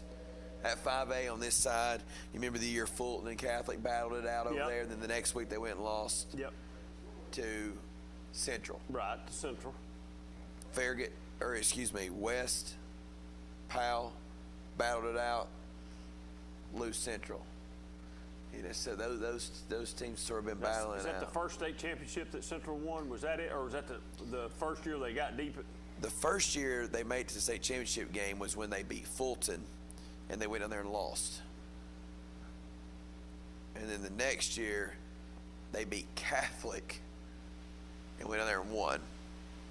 And then last year, That's when Doughboy's son was quarterback. Well, that's true. Doughboy. But Majors might be watching. If Majors watching and he appreciated that. Oh, Doughboy took Majors down plenty of times, man. I know that. He owned him. He owned Majors. Yeah. He owned him. He owned him. Doughboy, and I hope somebody calls Majors and tells him that. Doughboy owned him back in the day. You know the vet is sitting at home. Yep. And we'll let Majors know the Doughboy. Oh, I'm sure the vet is sitting at home. Yeah, our military person's probably watching tonight. She probably is. She usually watches every Friday night. She's probably sitting there saluting us. Somebody said they noticed her slipping out a little early today. Slipping out of walking up the hill. I don't know if she's going to her car. Where's she going? I don't know. Ain't no telling. Yeah. Her sister's probably watching the Lakers play right now. She's a big little LeBron fan, so is she? I'm sure they're doing their thing. Great caller, you're on the air. Hey, how you doing? I'm doing good. How you doing? Last week I said Tennessee would win by 3 by a late field goal, but I was wrong. Yeah. This week they'll win by 14. Cade Mays gets to play, and that's going to be the difference in the running. Okay. You think Cade Mays play a lot Saturday, tomorrow? But anyway, we're going to have a good one tomorrow. All right, then. Huh? You think Cade Mays is going to make that much difference tomorrow? I can't hear you. You can't hear me? Cade Mays will be a difference maker. Okay. What's wrong with your phone? Why can't you hear us? You listen to us on TV or on the phone? Listen to us on the phone, not TV. Hey, hold on a minute. Yeah, hold on a minute. That's what I'm doing. I'm listening to you on the phone. Well, ain't nobody else. It must be on your end because nobody else had. Caller, what we're asking is, do you think Cade Mays will make that big of a difference? Number one with the running game. I'm already up. I'm all the way up. Okay, listen to us on TV, and then we'll ask you this question, and you can think you're talking to us then. You can't even hear. All right, see you. Bye. Have a good one. All right, see. The question that we're going to ask you, we'll give you just a minute to turn your TV back up because you turned it down. The question we're going to ask you. Hold on, he's got to find a remote. He's got to find a remote. He's lost the remote. Wait a minute, he's got to find his glasses in order to get the remote. Yeah. All right, now you should have it.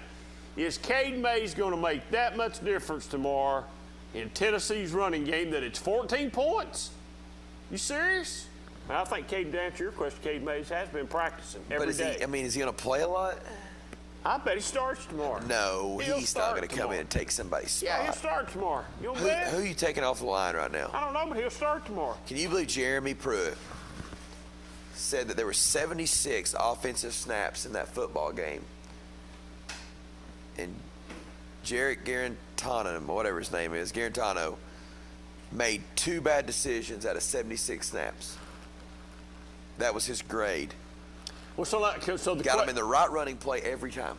So the question would be, though, is out of those 2, when he's saying he got him in, he made the right decisions, even though the throws were errant, it was still the right decision. Right? Not talking about bad throws. Not just right decisions. Mental. Getting him in the right place. Making the right decisions 76 times, and he did it right 74 out of 76. I'll ask a question when I come back. Quick caller, you're on the air. Now I can hear you. Okay. Good. So you think Cade Mays is going to be the difference maker tomorrow to make up and produce 14 more points? I think he's that good. He's 14 points better. Okay. All right, that's the question we wanted to ask. You think he'll play a lot tomorrow? You think he'll play a lot tomorrow? He'll start tomorrow. Here's the meeting. All right. He'll be a starter tomorrow. You don't put a Dr. Pepper on that? I'll put a Dr. Pepper on that. Okay. A Diet Dr. Pepper for me, Dr. Pepper for you. I'll take Diet. That way you don't have to go buy one. You just bring one up here, it's in your fridge. All right. That'll be a 2-liter. That's all I drink. All right. A 2-liter. I'll bring it. Hey, bring a 2-liter. I got a cup. All right, we'll see, man. All right. Later. All right. Man, he's done got me all jacked up. Now I forgot what I was even going to ask you. Jared Garantano. Jared, did you see any? I mean, that tells you there's a lot of improvement. But did you see any improvement on him just on the football field Saturday night, or did he look like the same JG to you? I think the same to me. Well, no, I think if you read the rest of Jeremy Pruitt's statement about that, I agree with you, Brad. It says that he is getting them in the right place, he's getting them in the right runs, he's getting them in the right blocking schemes, and he's a much better football player and leader of the offense than he was last year. He still cannot make what me and you are talking about, and I agree with, and what Brad just said. It's that 3rd down and 6 when he's got to throw an 8-yard pass, and he throws it like he's trying to throw it 40 yards on the line. But no touch. But to be so far off on some of those throws, and then to lay that one throw in on that touchdown that probably won the game. But that's his pass. That's the one. That's the one he makes. But he can't make that type. That 8-yard out. Is it because he can't squeeze the trigger, or he's so afraid that he's going to do something bad that he puts so much heat on it where nobody's going to catch it? It's like he has no touch. Has no touch. Well, how's he lay that in there on that big pass in? Well, I mean, that's a 30. That's a touch pass, too. Yeah, but I mean, I'm talking about like that timing type pass. Yeah. It's like he almost throws that ball before the wide receiver comes out of the break, and it's coming so fast he can't get it. Now listen, all you've heard about Tennessee, and I think Tennessee will win tomorrow. I think it's going to be a closer football game than what anybody thinks. I don't think Tennessee runs away with the game. But all we've heard all year so far is Tennessee's strength is their offensive line. I think Tennessee's got 2 good running backs. We didn't see a running game last week in the first half. I think Tennessee had 10 yards maybe. We didn't see that. No. So if Cade Mays plays tomorrow and 14 points, so be it. I don't disagree. I think Cade Mays is a heck of an offensive lineman. I think he's up there. Him and Smith are elite NFL offensive linemen. But that running game's got to get better. Let me ask the question. How do you feel? And I was asked this question by a person. How do you feel about Cade Mays coming back to Tennessee after he was heavily recruited and then went to Georgia?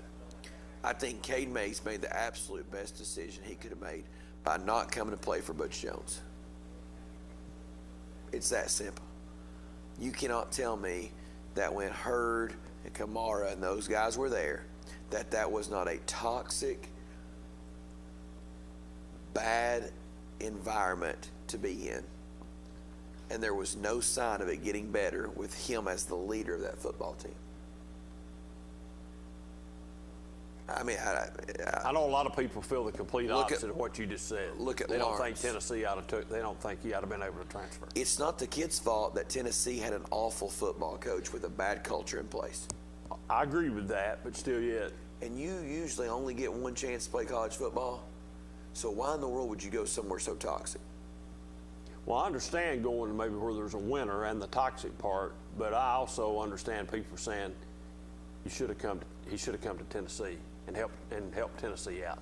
I mean, I think that's the deal. That's the kicker, everybody. So is he supposed to protect the state he grew up in, or is he supposed to protect his future? Well, I'm going to go with the kid's future. I'm going to go with the kid's future, too. But I think what a lot of loyal Tennessee fans thought, his dad was loyal over there, was a good offensive lineman over there, and he should have come on and stayed the same thing. So what you say now is, well, it's worked out. Well, it's going to work out for 8 or 9 games, and he's going to be gone, and he won't be here. He won't be here next year. We won't be talking about him next year. And that's fine. He's a one-and-doner. And that's fine. So, there better be some big things out of him this year, I think, to get from a lot of loyal Tennessee fans. That's how some of them think. If you don't go to Tennessee and you go someplace else, you're not. That's some of the loyal people. Like I told you last week. So what's the difference between the loyalty of Caden Mays and I'm just going to use this, and Amari Rodgers and T. Higgins? Same thing. People with Tennessee would say the same. I guarantee you there's Tennessee fans right now that could care less what T. Higgins is doing in the NFL because they're loyal fans. Me, myself, and I told this Wednesday night, man, I think I can honestly say I don't know very many pro football players that I've ever been around. And I say I mean pro football players playing in the NFL today. I can say this much. I sat at this desk, but at that location over there, and T. Higgins sat in the middle, me and Ron Berry with the Mr. Football Player Award, and I got to interview him. That's probably the closest I've ever been to a NFL football player. Now, I've also sat at this table, too, and been with an offensive coordinator in the NFL. And I think he's the offensive coordinator today for the Baltimore Ravens, whatever his name is. I can't remember his name. So that's just my point behind it. I mean, there's not, like I told you last week. All those kids did what's best for them. Yes, well, look at T. Higgins and Rodgers both. They go to Clemson, win a national championship. When you go to college football, that's what it's all about. It's like people playing high school today. Caden Mays played for one, right? Didn't Alabama play Georgia his freshman year in the championship? That might be correct. He didn't win it, though. No, but he played for it. But the other two won it. Yeah. That's just like I told you about the guy last week that he probably was going to bed in his little orange PJs and slippers and everything. He's ready because he's a loyal Tennessee fan. And he told me this is the year. Well, this is the year means this is the year Tennessee goes all the way and does it all. Those are those fans out here, Cox. You're one of them. You know you are. You're all about it. You probably got the orange PJs, too. Go ahead, caller. You on the air. All right. Can we talk ET now? Yeah, we're doing it, man. We're deep in it. All right. Got a question for you and Jonathan Cox. All right. I haven't heard anything on the defense part of Missouri. Well, I don't know much about what I saw was the highlights off the offensive side, so I didn't see any. I've not seen any defense. I don't know. I can't. They came from the Big 12. Do what? Missouri came from the Big 12. There's no defense, probably. There's no defense. Well, one thing about it, Missouri's got a new football coach this year. It's first year. I don't think Dooley's still there calling the plays. I think he got run off too. That's probably a good thing. They've got a transfer quarterback in that runs the ball fairly well and is pretty elusive. So Tennessee's defense has got to stop the run tomorrow. And the kid can throw the ball too, but I don't know about Missouri's defense. What did Alabama beat them last week? 38-19. They gave up 28 points in the first half. 28 points in the first half. So it's against Alabama now. I don't know that Tennessee's on Alabama's level yet, so I think it's a close ball game. I think it's a 24-21 game or 17-14 game. I don't think it'll be no 40 to whatever. That's my prediction. What do you think? 27-13, 27-20 type ball games. Close game, 4 to 7 points. Does anybody know the point spread right now on it? I did hear 11. 11, so we're close. We're not there. I'm not going 11. I don't know that if Tennessee, I don't know if I'd take the points or not in that on Tennessee tomorrow. I might take the points. Not going. Well, here's something you got to look at. It's not going to be a big crowd tomorrow at Tennessee. It's only going to be 25,000. You going over there? Nah. Why would I go? Well, I can sit and watch it at You're the retired. house, man. You got nothing else to do. Watch it at the house. You're retired. You got You got a recliner right there, refrigerator right in there, and all kinds. I don't have, don't pay these prices and pay no more. I don't have to worry about paying $10 for a Diet Coke or a Diet Pepsi. You can bring whatever you want this year. It's COVID. I'm sure. Yeah, that won't happen. Cooler. What's the question, Cole? I'm sorry, I got running in my mouth there. That's all right. I'm just going to say I want to go Tennessee 21, Missouri 14. Ooh. Oh, you're right in there with us then. All right, we appreciate it. All right. Hey, don't forget now, you gotta pay up on them drinks eventually. Hey, I gotta get Jonathan some water. I got a connection that might get it up there for you. All right then. Water. See what you can do. I'll work on it. All right, see you, Buck. All right, see. All right. So you think Tennessee's going to roll tomorrow? You think they run the ball better tomorrow? I don't know. You think? I mean, let me ask you the question: Is Cade Mays worth 14 points tomorrow if he plays? I don't think he's worth 14 points, but I think he's going to be. He will be the top 2 lineman on the field. I mean, just watched him play for Georgia in big-time football games. I mean, he could push people around. Well, he's nasty. Oh, he's nasty too. He's nasty too. Yeah, he's nasty. You got to be as an offensive lineman, man. That's a nasty position. I watched him play high school football. Yeah, he's nasty. He's nasty. So, do you think he'll just by if he does? Let's say he doesn't start tomorrow, but he plays. So I think what I'm hearing for you, he does make Tennessee's offensive line a better offensive line by far, for sure, doesn't he? So, anybody stand out last week that you surprised about? I mean, the Johnson kid played pretty good. I thought, that was a question mark. Tennessee's receivers. I thought the receivers played. Palmer's going to be good. I thought, I agree with you. But I thought the receivers was respectable last Saturday. I mean, it was all right, wasn't it? Yeah. Defensively, I'm not sold defensively on Tennessee yet. I'm not sold on our secondary. Yes. I don't know. And if Jeremy Banks is the best linebacker we've got over there, we are. Listen. What's Pruitt been doing? I thought he was getting linebackers in. I don't know if they've got a hill over there to run kids on when they do. God. But he probably, the stadium. He probably should have spent a lot of times doing up downs last week or running stadiums because he really kept some drive. I mean, he played. He had 45 yards with personal fouls. He was not very disciplined at all. And man, you got to be disciplined. Yeah, he might be a good football player, but you got to be disciplined too, man. Every good thing he done with all the penalties, they just took everything away from him. I mean, that's high schoolish right there. I mean, high school kids make those mistakes. I agree with you. How can you trust him? How can you put him out there in a big situation? When it's a big time, you don't know if he's going to have a personal foul or whatever. I mean, he just jerked the kid's helmet off last week. I got no problem with the physicality. I got a problem with just jerking it. That's blatant. I mean, I got a problem going. Me and you would have thrown a flag on that. Yeah, I got a problem going to battle with somebody that's a loose cannon. And he's a loose cannon. He'll end up embarrassing you and it'll cost you. He'll cost somewhere down the road. Is the Middleton kid still playing for UT? He was. They didn't say that it was COVID, but it was I took it that it was COVID. Him and somebody else didn't play because apparently COVID. I'd heard that he was not starting. I think it was COVID. But then I heard he didn't play. So I think it's COVID related, from what I understand. If I listen to Jeremy Pruitt talk on his show, whenever I listen to it, Sunday or Sunday night, or whenever it was, it don't matter. I think that's what he said. I'm not 100% sure on that, but I think that's what was said. It was sort of COVID related. Hopefully he'll be back this week. Gotcha. Hope. So there was somebody else. There's a freshman receiver that's supposed to be pretty good that I don't think played neither. At number one that plays on offense, I can't think of his name. The returns and kicks stuff. He's fast. See, and then you take, and I don't know. Tua is good too. He's going to be a player. He is, but he's about. You look at their middle linebackers. He's about all they got. It's the only linebacker I thought it was. Right. Any but good. You look at the extra points. You look at the field goal situation.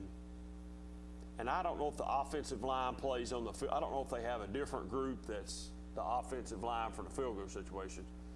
But, man, that South Carolina player, didn't get touched, did he? He drove through the front door with nobody. Somebody opened the front door for him. So, once again, the strong suits, Tennessee's offensive line, I have a question mark right now with Tennessee's offensive line. I agree with you. I have a question mark by Tennessee's defensive backs, linebackers. I also have a question mark the way the kid started off punting the ball. Towards the end, he punted the ball really well.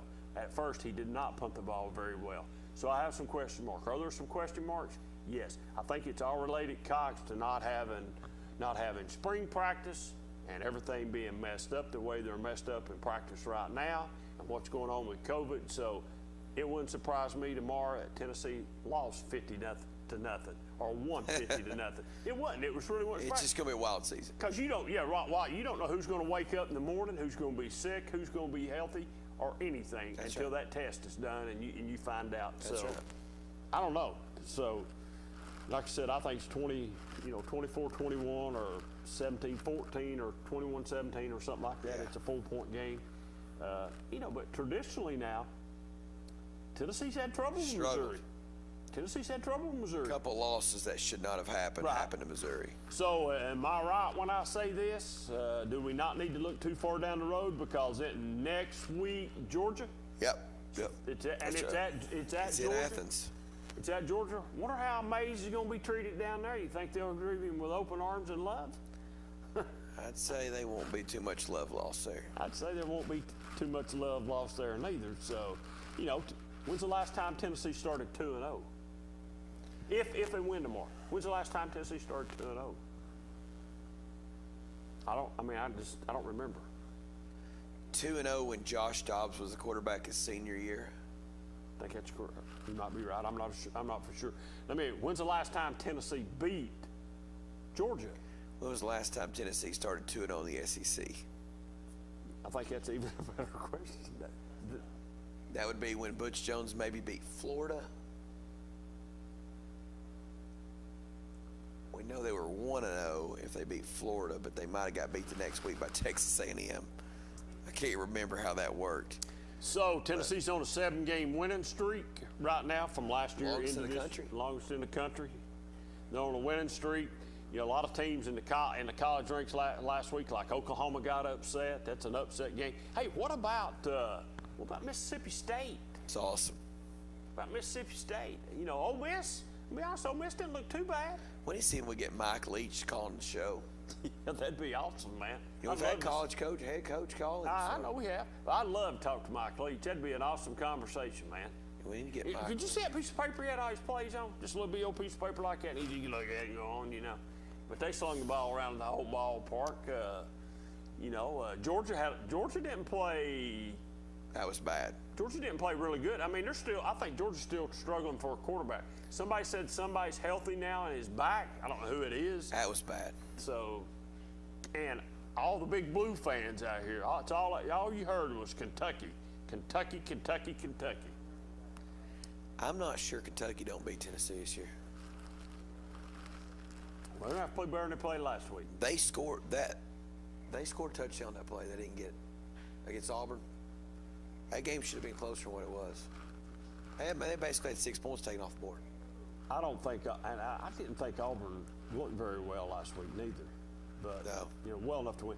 Who I was impressed with probably more than anybody was, I tell you, the big upset being being LSU. But Florida didn't look too bad. He's the best coach. He's been the second best coach in the SEC for the last 8 to 10 years consistently. Wasn't his name mentioned at one time for the Tennessee job? I'm sure it was. But if he would have came and then they get the Florida situation opened up, would he have left Tennessee to go to Florida? Go back. Yeah. Probably would have went back. Hi, folks. Give you just a minute or two to call. If you're not going to call, we're going to go home. 4838112. We're talking Tennessee football. We're talking high school. We've wrapped up week 7 in high school. I don't think there was any really big upsets tonight. There were some pretty good games. Maybe, matter of fact, there was a lot of blowouts tonight. So we'll see what happens next week. I don't know trying to think who the game of the week is next week. Who's the game of the week next week? There you go. Midway at Harriman. Midway at Harriman. We'll see if Harriman can bounce back, and Midway also can bounce back. Join the guys next Friday night with that game. Where's that at? Is that a Harriman? Midway's at Harriman? Great place to do it. It's a great place. You've done a football game there with me before. We've done that there. It's a great place to do a football game. Got a double-decker press box. A great place. Everybody get out and go to the game or watch it here on Channel 12. And as I said earlier, appreciate OEB sponsoring those games and being a big sponsor. Get out and see our sponsors and tell them thanks or buy something from them. We'll see you right back here next Friday night on the 5-Star Prep Friday Night Show. So long, folks. Go Vols. Yep.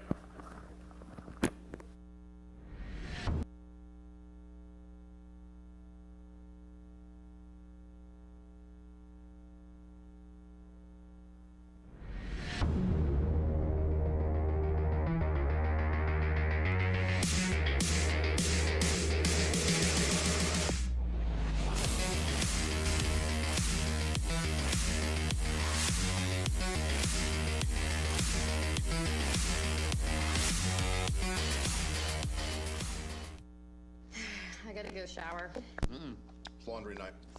Dishwasher needs to run.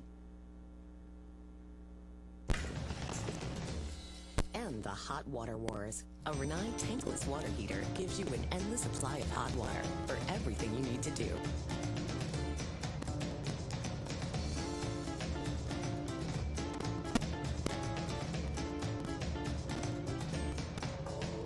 Renai, hot water for all. Breaker, breaker, good buddy. We've just rolled in from Georgia with a truckload of throw rugs. That was back in my truck driving days, many years ago.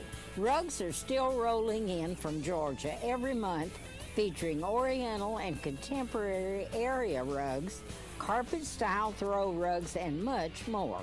All rugs are sold at the lowest prices possible. Find your rug at Hammer Stores. I am a simplicity dealer. This business is my life, my career. If you need a new mower, I'll help you choose the model that will make your property look its very best, and even let you take a test drive. When it does need service, you can rely on my factory service training and genuine parts.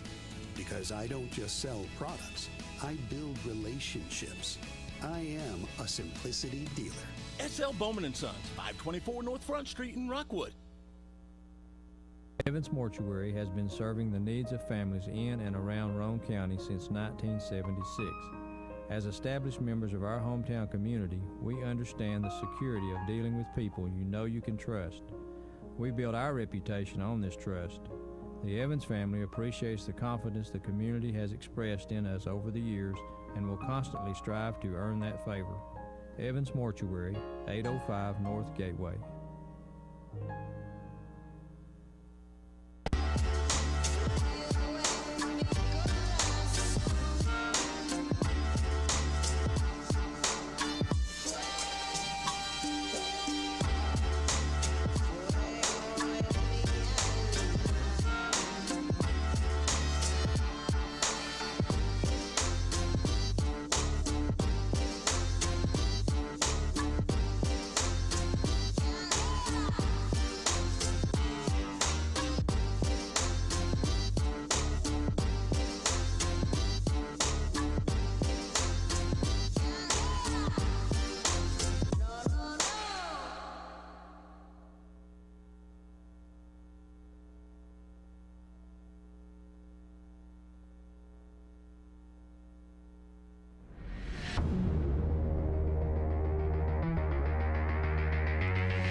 gotta go shower.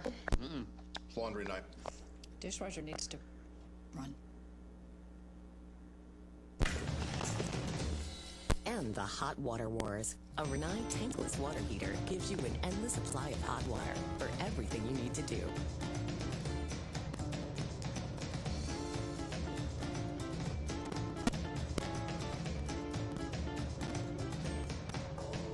Renai, hot water for all. Breaker, breaker, good buddy. We've just rolled in from Georgia with a truckload of throw rugs. That was back in my truck driving days, many years ago. Rugs are still rolling in from Georgia every month, featuring Oriental and contemporary area rugs, carpet-style throw rugs, and much more. All rugs are sold at the lowest prices possible. Find your rug at Hammer Stores. I am a simplicity dealer. This business is my life, my career. If you need a new mower, I'll help you choose the model that will make your property look its very best, and even let you take a test drive. When it does need service, you can rely on my factory service training and genuine parts.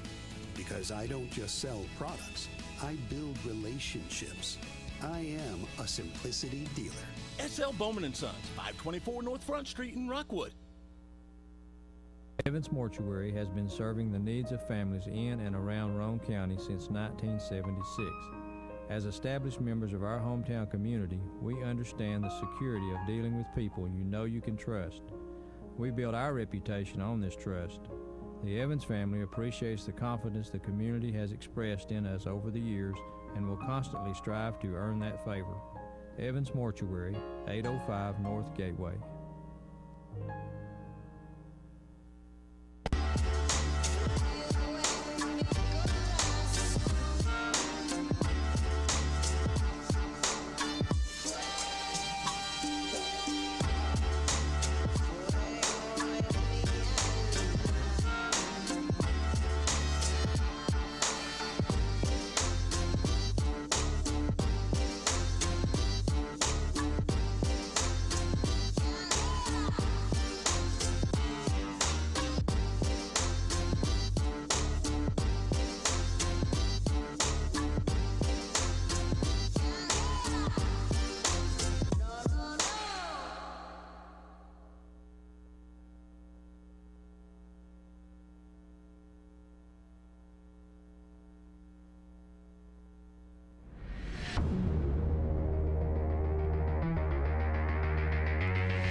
I gotta go shower.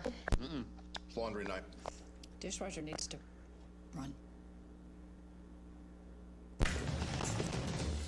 And the Hot Water Wars. A Renai tankless water heater gives you an endless supply of hot water for everything you need to do.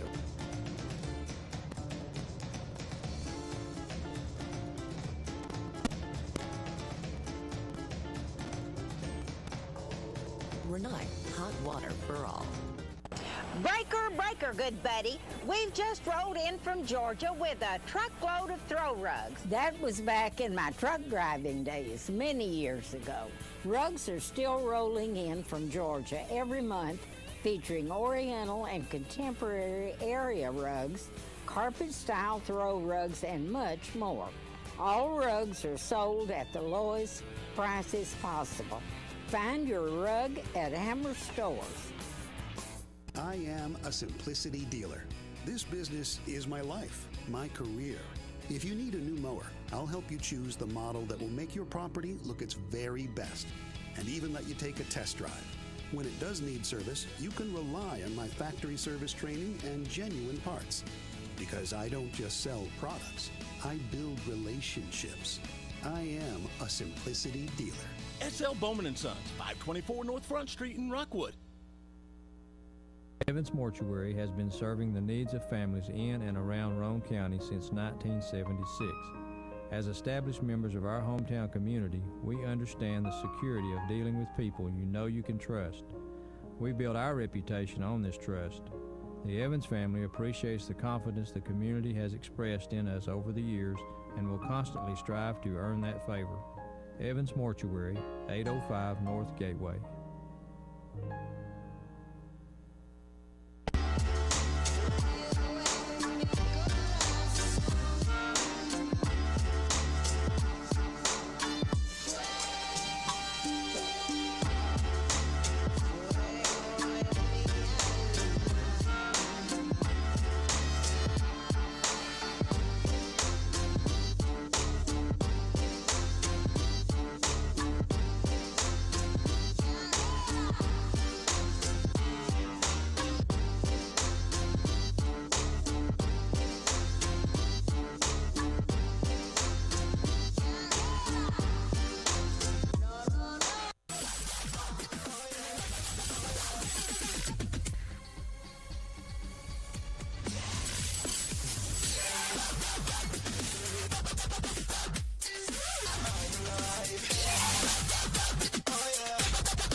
And welcome to tonight's BBB TV Channel 12 broadcast as Oneida is in town to take on the Rockwood Tigers. We've got football weather finally. We're 7 weeks in, or this is the 7th week of high school football, believe it or not.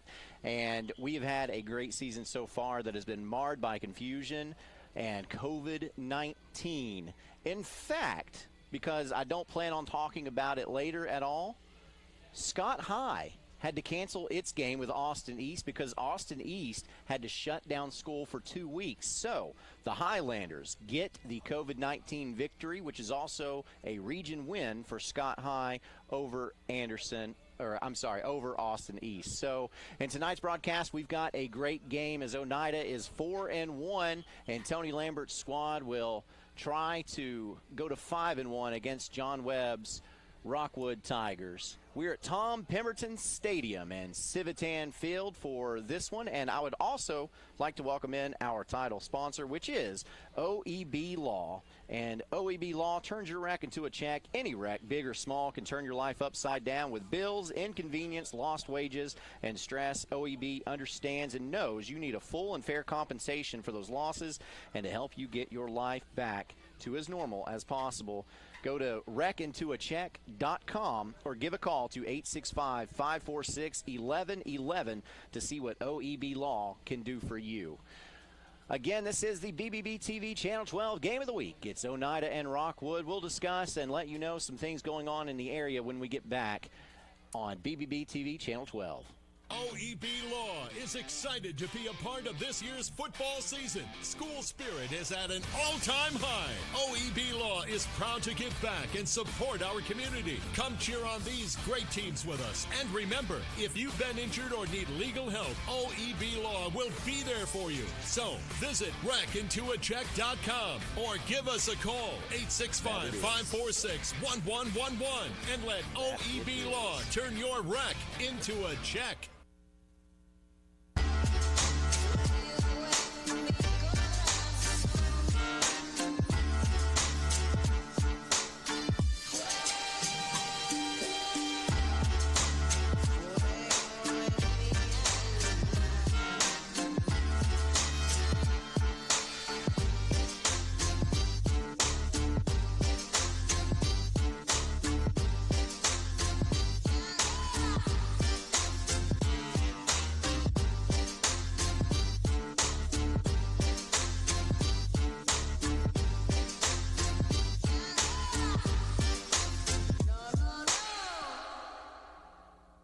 The Harriman Utility Board is committed to providing safe and reliable natural gas service to our customers in Harriman and Roane County through the use of safe operational procedures with trained and knowledgeable personnel.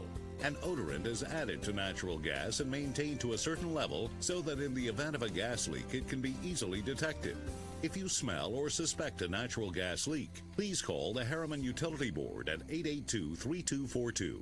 We can be reached 24 hours a day, 7 days a week. Here is Helen Hammer. Thank you, Mr. Mr. Walker. A lot of years have passed since that TV ad. Hammer stores are still offering up-to-the-minute fashions for men and women, famous label outdoor wear and boots, area rugs, and exciting purchases. All at Hammer's famous low prices. Race on down!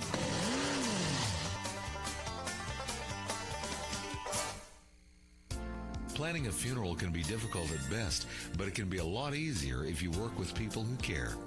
That's Davis Funeral Home in Harriman and Wartburg. Davis Funeral Home gives attention to every detail, ensuring your loved ones will be remembered with honor and integrity. Davis Funeral Home works very hard to give you the most professional service possible. Davis Funeral Homes, Morgan Avenue in Harriman and Old Mill Road in Wartburg. Davis Funeral Homes, people who care. You won this year's chili cook-off. Our girls played in the softball finals last spring. You're not just another policyholder to us. We remember your name. Hi, Cheryl. He remembered my name. Because it's your name. That's simple human sense. Ask Griffin Insurance Agency in Kingston if auto owners make sense for you. Jeff, Mary, Dan, Sarah.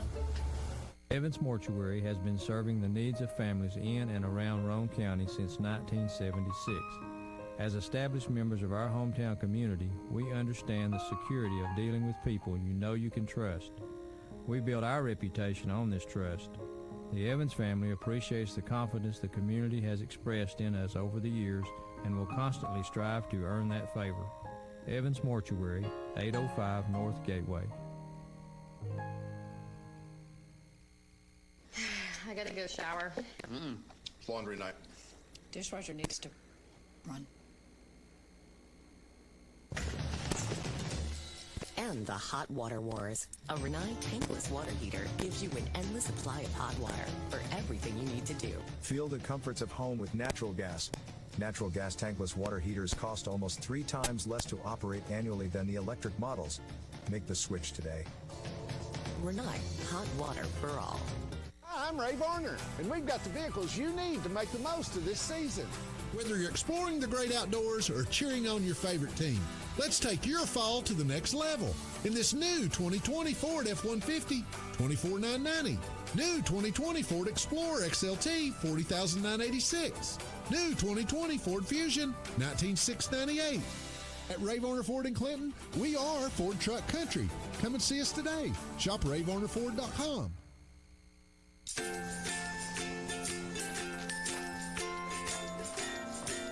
All right, crew, let's get started. Sure.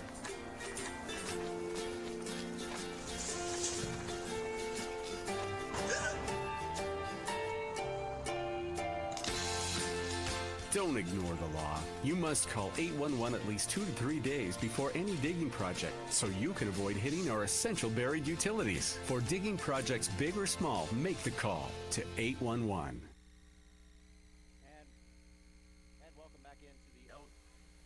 Welcome back in to the OEB Law Game of the Week.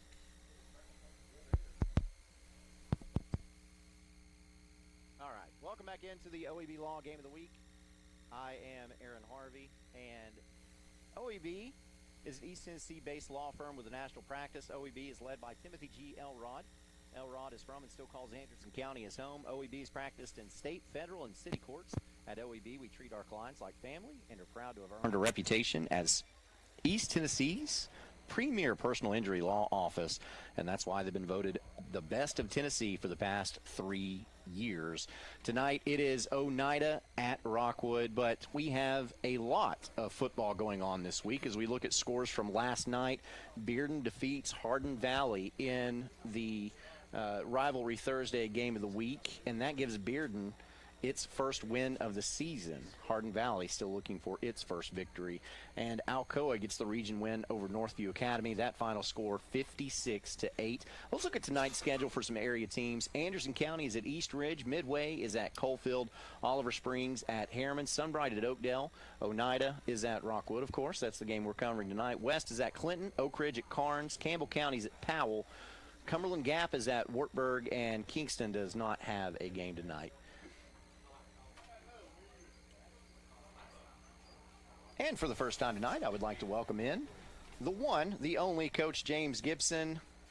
This dude it has been busy today on a Friday, so he was a little bit late getting here, but that's okay. We don't care. We're just glad that you're here. Whew, I'm out of breath. That's a pretty good little jog. Yeah. Well, that's good. We're just, like I said, we're just glad you're here. So let's go ahead, and I just went over the schedule for some of the games tonight. Let's talk about some of those games in more detail. A lot of people are going to be talking about this game in Single A in East Tennessee, Midway at Coalfield. Coalfield was expected to take a small step back, but so far the Yellow Jackets look like a classic Keith Henry team. Midway, on the other hand, has been a nice surprise, and folks south of the river think the Green Wave can bring a gold ball, or I'm sorry, not a ball, but a gold plaque to their town. What do you see in this one? Well, this is a huge game for this region and for East Tennessee. Midway will lean heavy on Hedgeland, who's thrown for over 1,100 yards this year, Aaron. And he can also beat you with his feet. But Coalfield has a very strong defense, so it's going to be a game that I'm going to keep my eyes on tonight. And speaking of surprises, Oakdale's had a great start to this season. The smallest school in Morgan County is vying for second place in the county when they welcome Sunbright tonight. These two teams have a common opponent in Red Boiling Springs. Sunbright played the Bulldogs in its first game. Oakdale played them in their last game. Sunbright won 41-6. Oakdale won 39-6. That's a 2-point difference. This could be a pretty good game tonight. Oh, this is a classic rivalry. Anytime you talk to that older generation, this game meant a lot.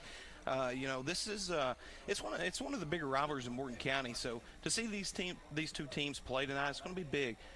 They're very similar athletically, and it's always going to be a close game no matter what. But I strongly believe that Coach J.R. Voles is going to have that team ready to play. So keep an eye on it.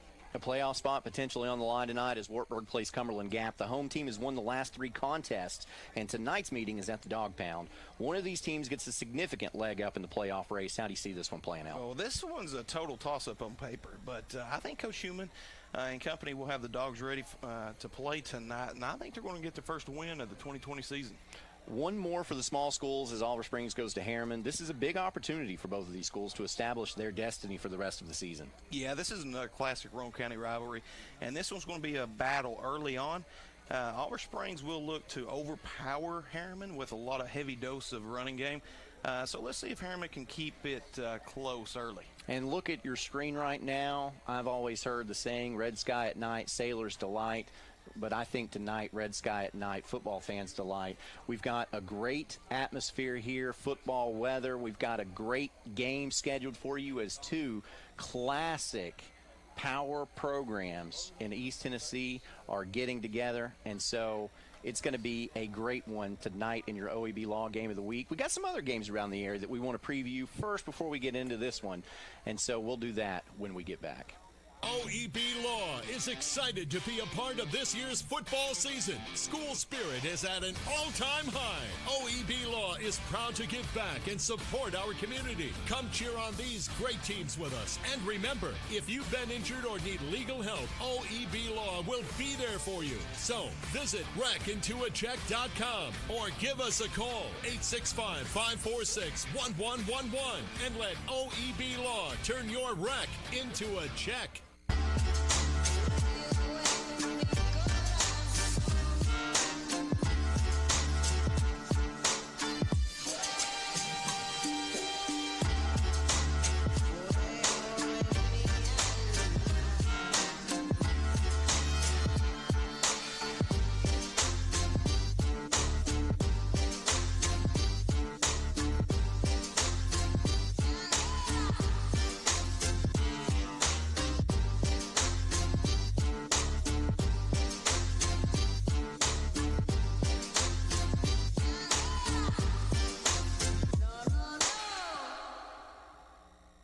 The Harriman Utility Board is committed to providing safe and reliable natural gas service to our customers in Harriman and Roane County through the use of safe operational procedures with trained and knowledgeable personnel. An odorant is added to natural gas and maintained to a certain level so that in the event of a gas leak, it can be easily detected. If you smell or suspect a natural gas leak, please call the Harriman Utility Board at 882-3242. We can be reached 24 hours a day, 7 days a week. Here is Helen Hammer. Thank you, Mr. Walker. A lot of years have passed since that TV ad. Hammer stores are still offering up-to-the-minute fashions, for men and women, famous label outdoor wear and boots, area rugs, and exciting purchases. All at Hammer's famous low prices. Race on down!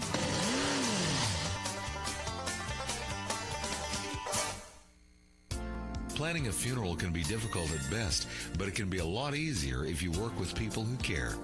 That's Davis Funeral Home in Harriman and Wartburg. Davis Funeral Home gives attention to every detail, ensuring your loved ones will be remembered with honor and integrity. Davis Funeral Home works very hard to give you the most professional service possible. Davis Funeral Homes, Morgan Avenue in Harriman and Old Mill Road in Wartburg. Davis Funeral.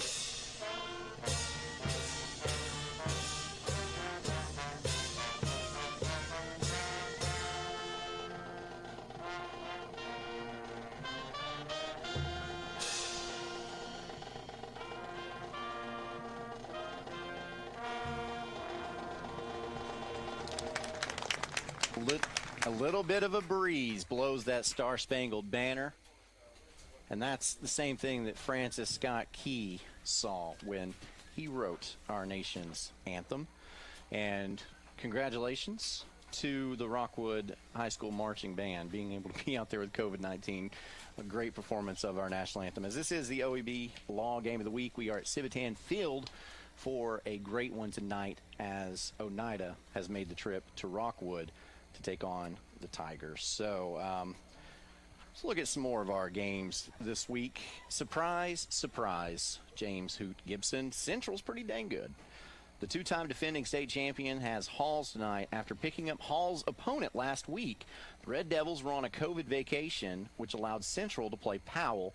The Panthers put it on Central. So now the Bobcats get the revenge on Halls for sending the opponent that gave them their first loss of the season, ending a 10-game winning streak. The question I have, though, is Halls, who had 2 weeks off, better off by having those 2 weeks off? Is there an advantage to it, or do you think it's a disadvantage? It's a disadvantage. Yes, you're going to be, a little more healthy. You should be the healthier team, but there is no substitute for live repetition under the lights on Friday. This cannot be understated. And I said that I wasn't going to bring it up again, but I will bring it up just one more time briefly. Austin East closes school down for 2 weeks. They got to cancel their game tonight with Scott High. The Highlanders get the victory due to COVID because of that. So Austin East is going to be dealing with the same thing. They're going to have to take 2 weeks off mid-season. So you think that that's a disadvantage, so we'll have to see how that plays out with the Roadrunners as well. The Smoky Mountain's going to be full of football fans tonight as Pigeon Forge matches up with Gatlinburg-Pittman. Each team suffered a single loss, and County Pride's on the line. These two teams have played each other every single year since Pigeon Forge started playing football in 2001. GP leads the series 15-4. The last 2 games have been blowouts, but coming into the game last year, the Tigers were 0-5 and 1-4 the previous year. We've got a good one brewing up in Dollywood Shadow. Oh, yes, we do. This is going to be a slugfest. Watch this game go down to the wires. Both teams refuse to lose each other. Those players do not want to lose to their bitter rivals, and they don't want to hear all that trash talk for another whole year. So no, it's going to be a doozy. County pride, but also you see these people that you've grown up with that you're playing against, and yeah, it means a little bit more when you know these people. So anyway, Farragut and Science Hill going to do battle in Steve Spurrier's former stomping grounds. Thoughts on this one? If Farragut doesn't come out fast and playing with a lot of fight, this one could get out of control, as Science Hill is very talented.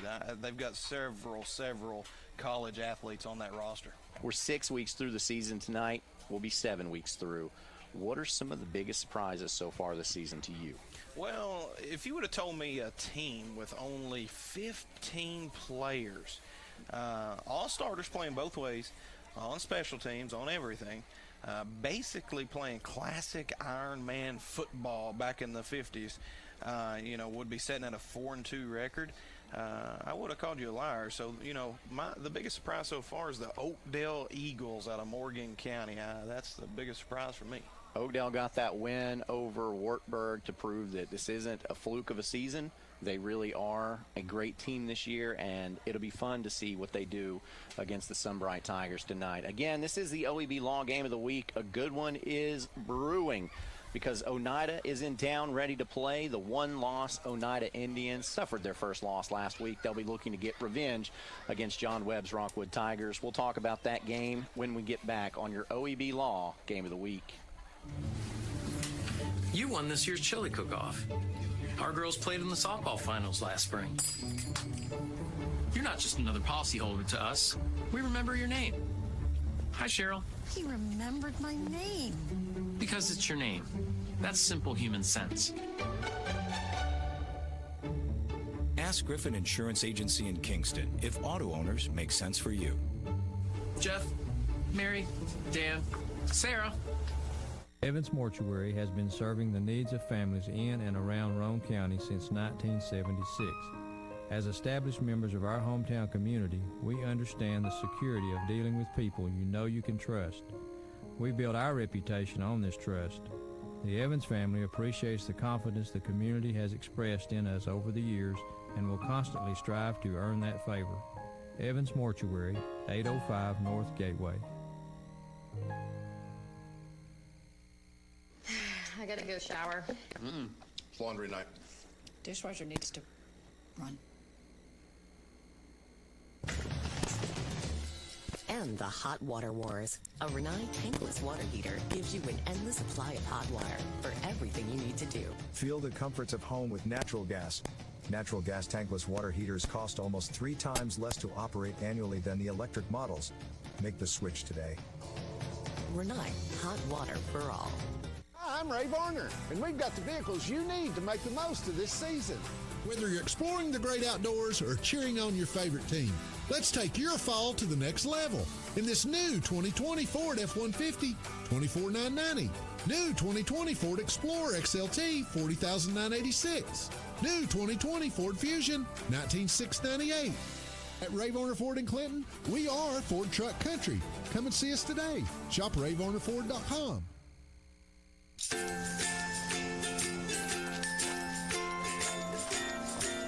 All right, crew, let's get started. All right.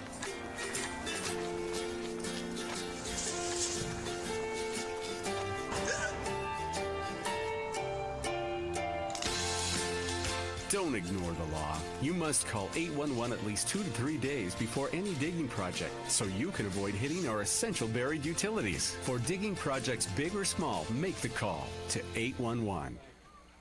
And back at your OEB Law Game of the Week. OEB is a terrific team of lawyers, paralegals, legal assistants, and support staff that knows the effect a car wreck or injury can have to a person.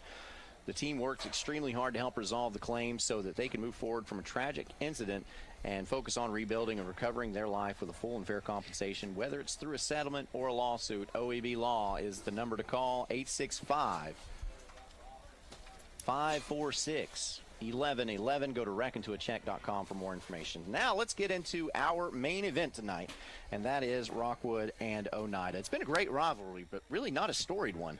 The two teams first met in 1969 and only played 7 times over the next 38 years. Since then, however, they played 9 times. 5 of the last 7 meetings have been decided by less than 1 score, including last year's 32-27 Oneida victory.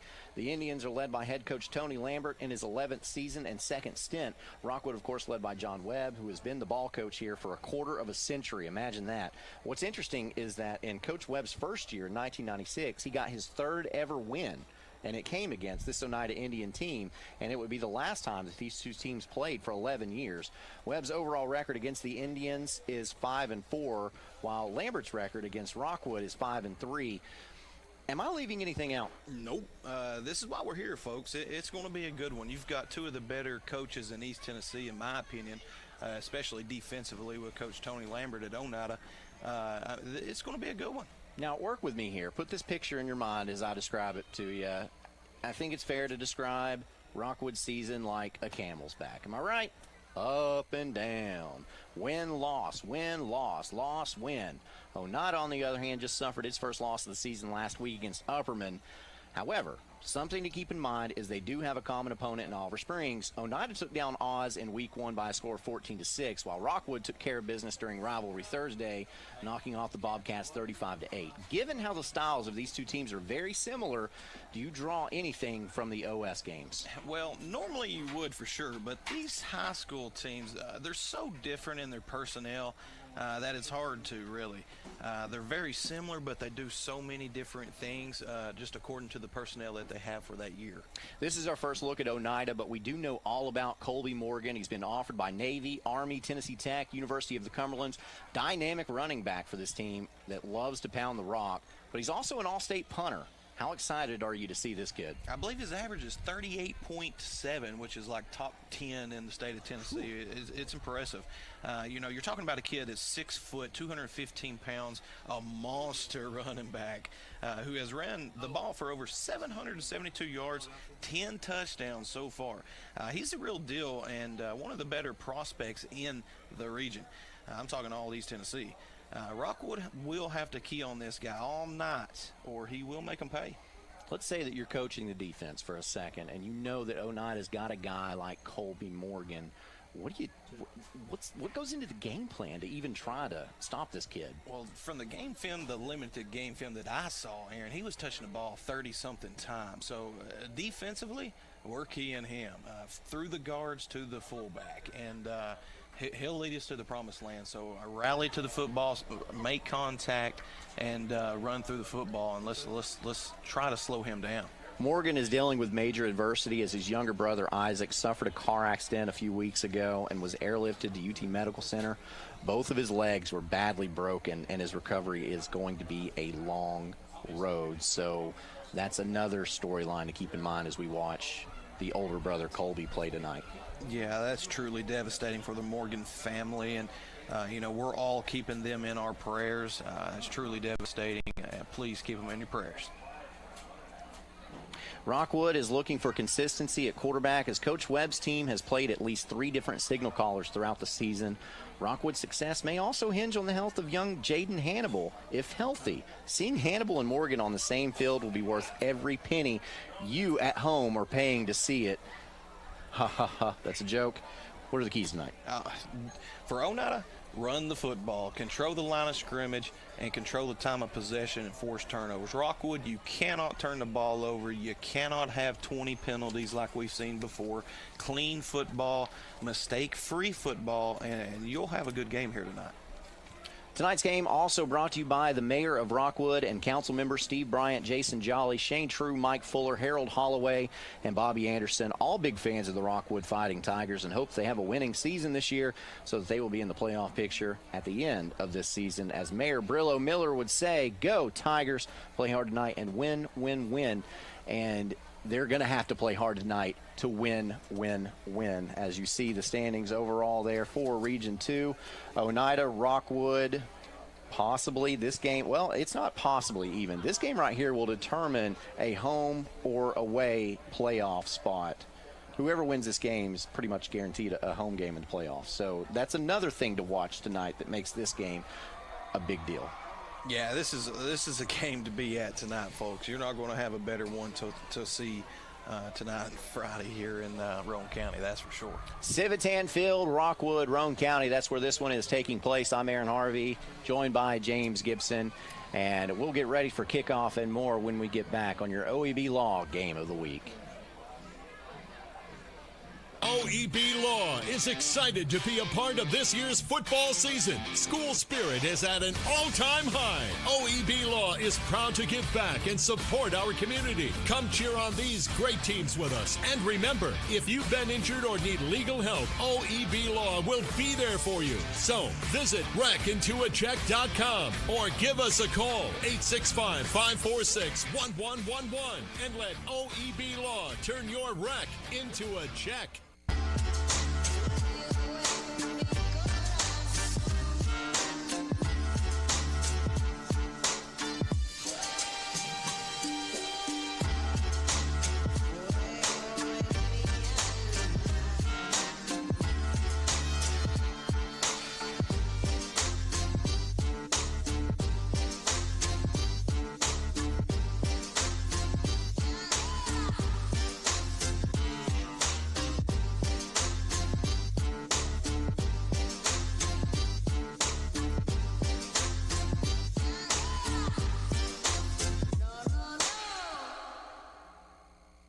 The Harriman Utility Board is committed to providing safe and reliable natural gas service to our customers in Harriman and Roane County through the use of safe operational procedures with trained and knowledgeable personnel.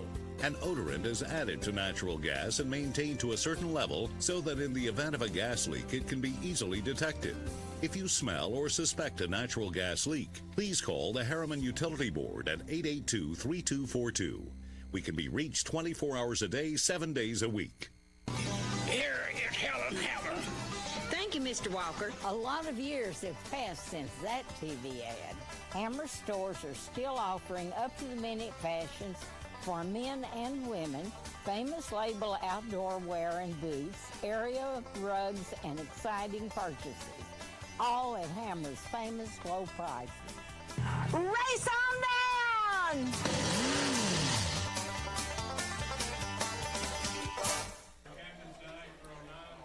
Welcome back into the OEB Law Game of the Week as our captains are making their way onto the field now. These two teams are all about ball control. They're going to run it. They're going to run it. They're going to run it.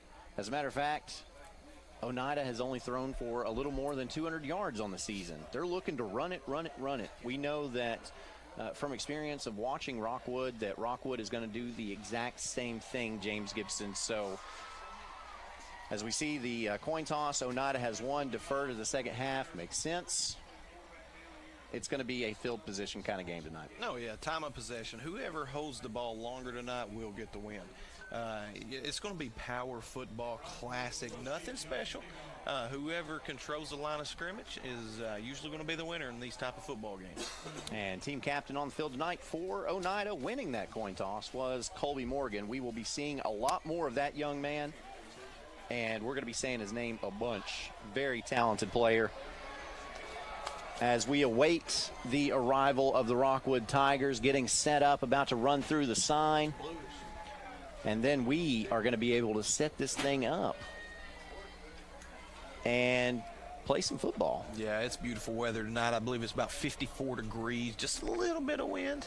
I don't see any rain clouds in the area either, so I think we're going to have a good, perfect weather tonight. Now, let me ask you this. He said the R word. Acclimation. Acclimation is important. When you're talking about different temperatures and things, in football is unique because it's an outside sport where the weather changes from the beginning of the season. You come out in August and you play, and it's hot as blazes. I mean, we're up here calling the game sweating. We know the players are hot with all that equipment on. Yeah. And then you play for a couple of months. You get acclimated to that hot weather, and then all of a sudden you get to this time of year, and it's cold. It hurts a little bit more. You feel it a little bit more every time you get hit. How difficult is it for players to make that transition? Well, I tell you, really, football players prefer it a little bit colder. This is perfect football weather. You're running in this, and you're not sweating as nearly as bad. You're not cramping. So this is perfect football weather, and these guys are ready to play some football. Now, it will bother some guys. You'll see them wearing those sleeves and some long handles and stuff, and that's just today's generation. It's funny you say that. I remember Butch Jones, when he was at Tennessee, wouldn't allow his players to wear sleeves. It was like an intimidation factor. You see that all the time. I remember seeing that in the media, Knoxville media, and it being a big to-do, and that's common across college football. You see that all the time. It's mental. The mental part of the game is a huge aspect of the game that that don't really be talked about enough. It's major. Getting set for a Davis Funeral Home kickoff. Davis Funeral Home with 2 locations in Harriman and Wartburg. Go to davisfuneralhomes.com for more information. Getting ready to kick this one deep for Oneida is Aiden Love. Love, good kick, taken at the 21-yard line, and getting upfield. Gets a lot of blockers, crosses the 35, down at the 37-yard line is Dryston Turner. And so Rockwood will begin this game with pretty good field position. It was a high spinner, kind of short, kicked away from Jaden Hannibal. I probably think we should expect to see that for the rest of the night. Oh, yeah, absolutely. You will not see them kick to Jaden Hannibal, and if they do, he will punish them. He will return that thing faster than you can breathe. On Hammers, 1st and 10, the very first Hammers, 1st and 10 of the game. Dryston Turner starts at quarterback. Handoff goes up the middle And across the 45, or close to the 45 rather, is Dakota Waldo. And Waldo picks up a pretty good gain on first down. Waldo, we've seen him several times this year. He is a dominant force for this Rockwood football team. Not the fastest player, but one of the better field vision guys in this region. Pickup of 7 will bring up 2nd and 3. Quickly to the line is Rockwood. Handoff up the middle. This time it's going to go to Octavius Worthy. Worthy crosses the 45 and crosses the line to gain for that Hammers 1st and 10. Oneida's linebacker did a really good job filling there. The fullback dive play for Rockwood had no success due to that really good play. So 2 carries for this Rockwood team. No surprise there, but maybe a little bit of a surprise that those 2 carries worked as well as they did for this Rockwood Tiger team, and a Hammers 1st and 10 will be had at the 47. Rockwood gets the play in. Single wing under center is Turner. Turner handoff and trying to make some moves and getting up to the 50 before finally forward progress is stopped. That's Dominique Moran. Simple misdirection counter play. Trying to get the over-pursuing linebackers for Oneida flowing to the outside, and they come back underneath. But unfortunately for the Rockwood player, he bounced it outside, and that's not what you want to do in that play. You want to bounce that inside and follow those big guys up front. 3-yard gain brings up 2nd and 7. Here's a quick pitch, goes to Waldo. Waldo crosses midfield, maybe picks up a yard before he's knocked out of bounds. Simple pitch play outside, and the Oneida cornerback did an excellent job coming upfield and taking on that run.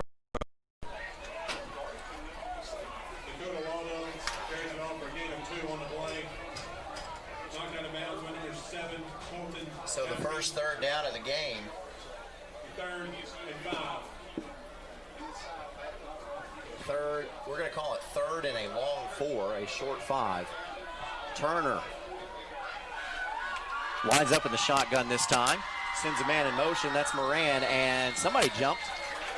That might have been on Oneida. And if it was, that's going to be very close to a first down. And it is encroachment, Oneida. After the 5-yard penalty, that, I believe that's going to be enough for a first down.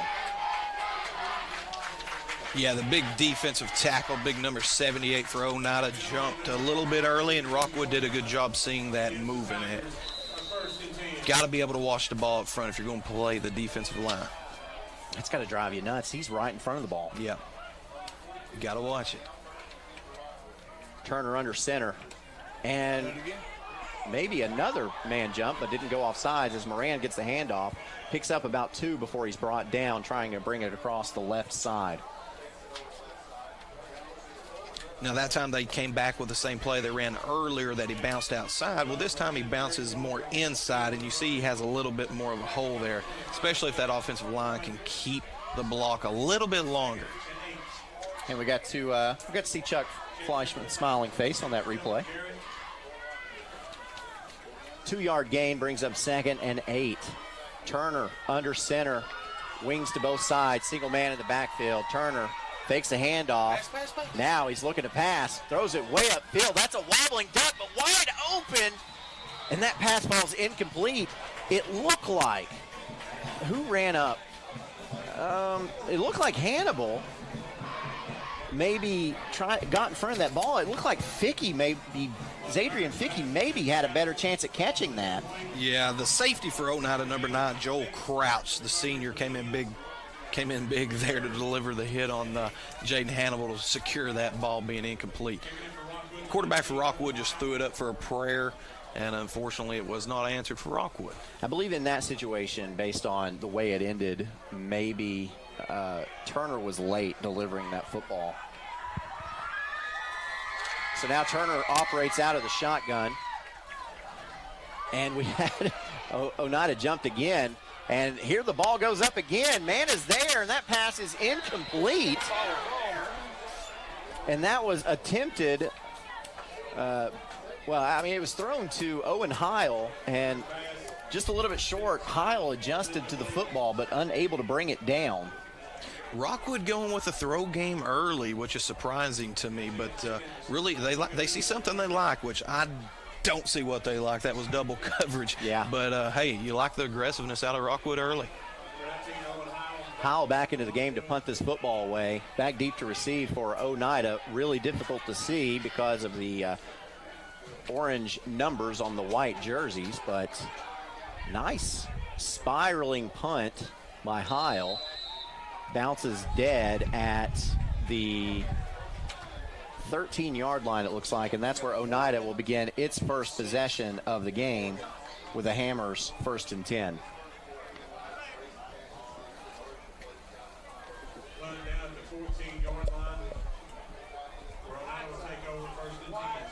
So first play for Oneida on offense, going to be a handoff to Morgan, you think? I would put my money on it. Oneida comes out in a 3-wide set, 2 wide receivers to the near side. Snap. Handoff, Morgan, running room, Morgan across the 25 down to the 26-yard line. He picks up enough for the Hammers 1st and 10. Yeah, he's the real deal, Aaron. This kid, he will be playing college ball somewhere next year, and they're going to be happy with him wherever he goes. I mean, to me, he looks like a classic wing T type of fullback, an Army, a Navy, an Air Force, an Academy, such. He's a good-looking ball player. If he can keep growing, he'll be playing on Saturday somewhere. Has offers from Army and Navy. And handoff Morgan. Morgan finding running room again up the middle and marches off at least 9 yards. And even though he's very good, all thanks and credit goes to the offensive line right there. They absolutely blew open a massive hole that I could have drove a tractor through right there. A big green tractor. A big green tractor. Not just any tractor. Or a big orange tractor for Oneida. That's impressive. And here's Colton Dart. He gets the snap, handoff, up the middle again. Goes to Morgan, and Morgan almost loses the football.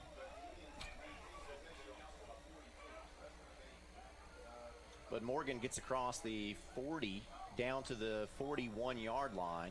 A pickup of a long 4 will bring up second, about 6. And number 53 for Rockwood, Billy Kofer, really blew that play up, 6'2", 235. He's who calls that play. Good job by that young man. Darty under center this time. Morgan in the backfield, a power I set. Morgan with a lead blocker, takes it off left tackle, tries to get upfield, gets to the 44-yard line, a pickup of 2. Rockwood does a great job corralling him that time. Yeah, and Dakota Waldo in on the very good tackle, stopping a big first down there. So Oneida faced with its first 3rd down of the game, a 3rd and about 4. Perfect job on the replay, getting extension off the blocker and able to shred him and get outside and make the tackle for a very small gain. Elijah Phillips, the fullback, and the lead blocker as Morgan gets the handoff again and crosses midfield. Gets enough for another Hammers 1st and 10.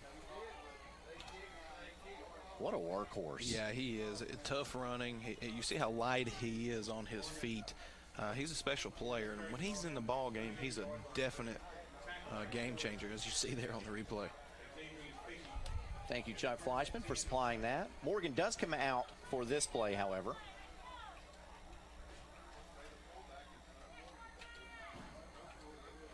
And handoff goes up the middle, and small pickup on that. Getting the carry this time looks like Buttram.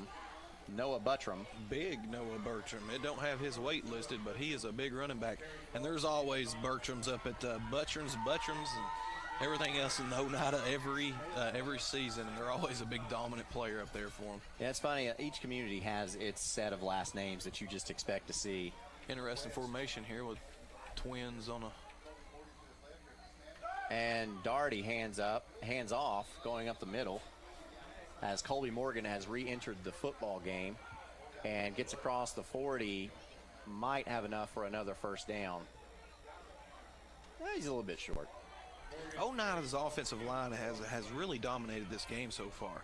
They're staying low, keeping the low shoulder pad ground to the gravity, and doing a really good job pushing those big guys for Rockwood. They're just getting underneath their shoulder pads and driving them off the ball. And you're going to expect that out of a Tony Lambert team. Yeah, absolutely. Every year. Well coached.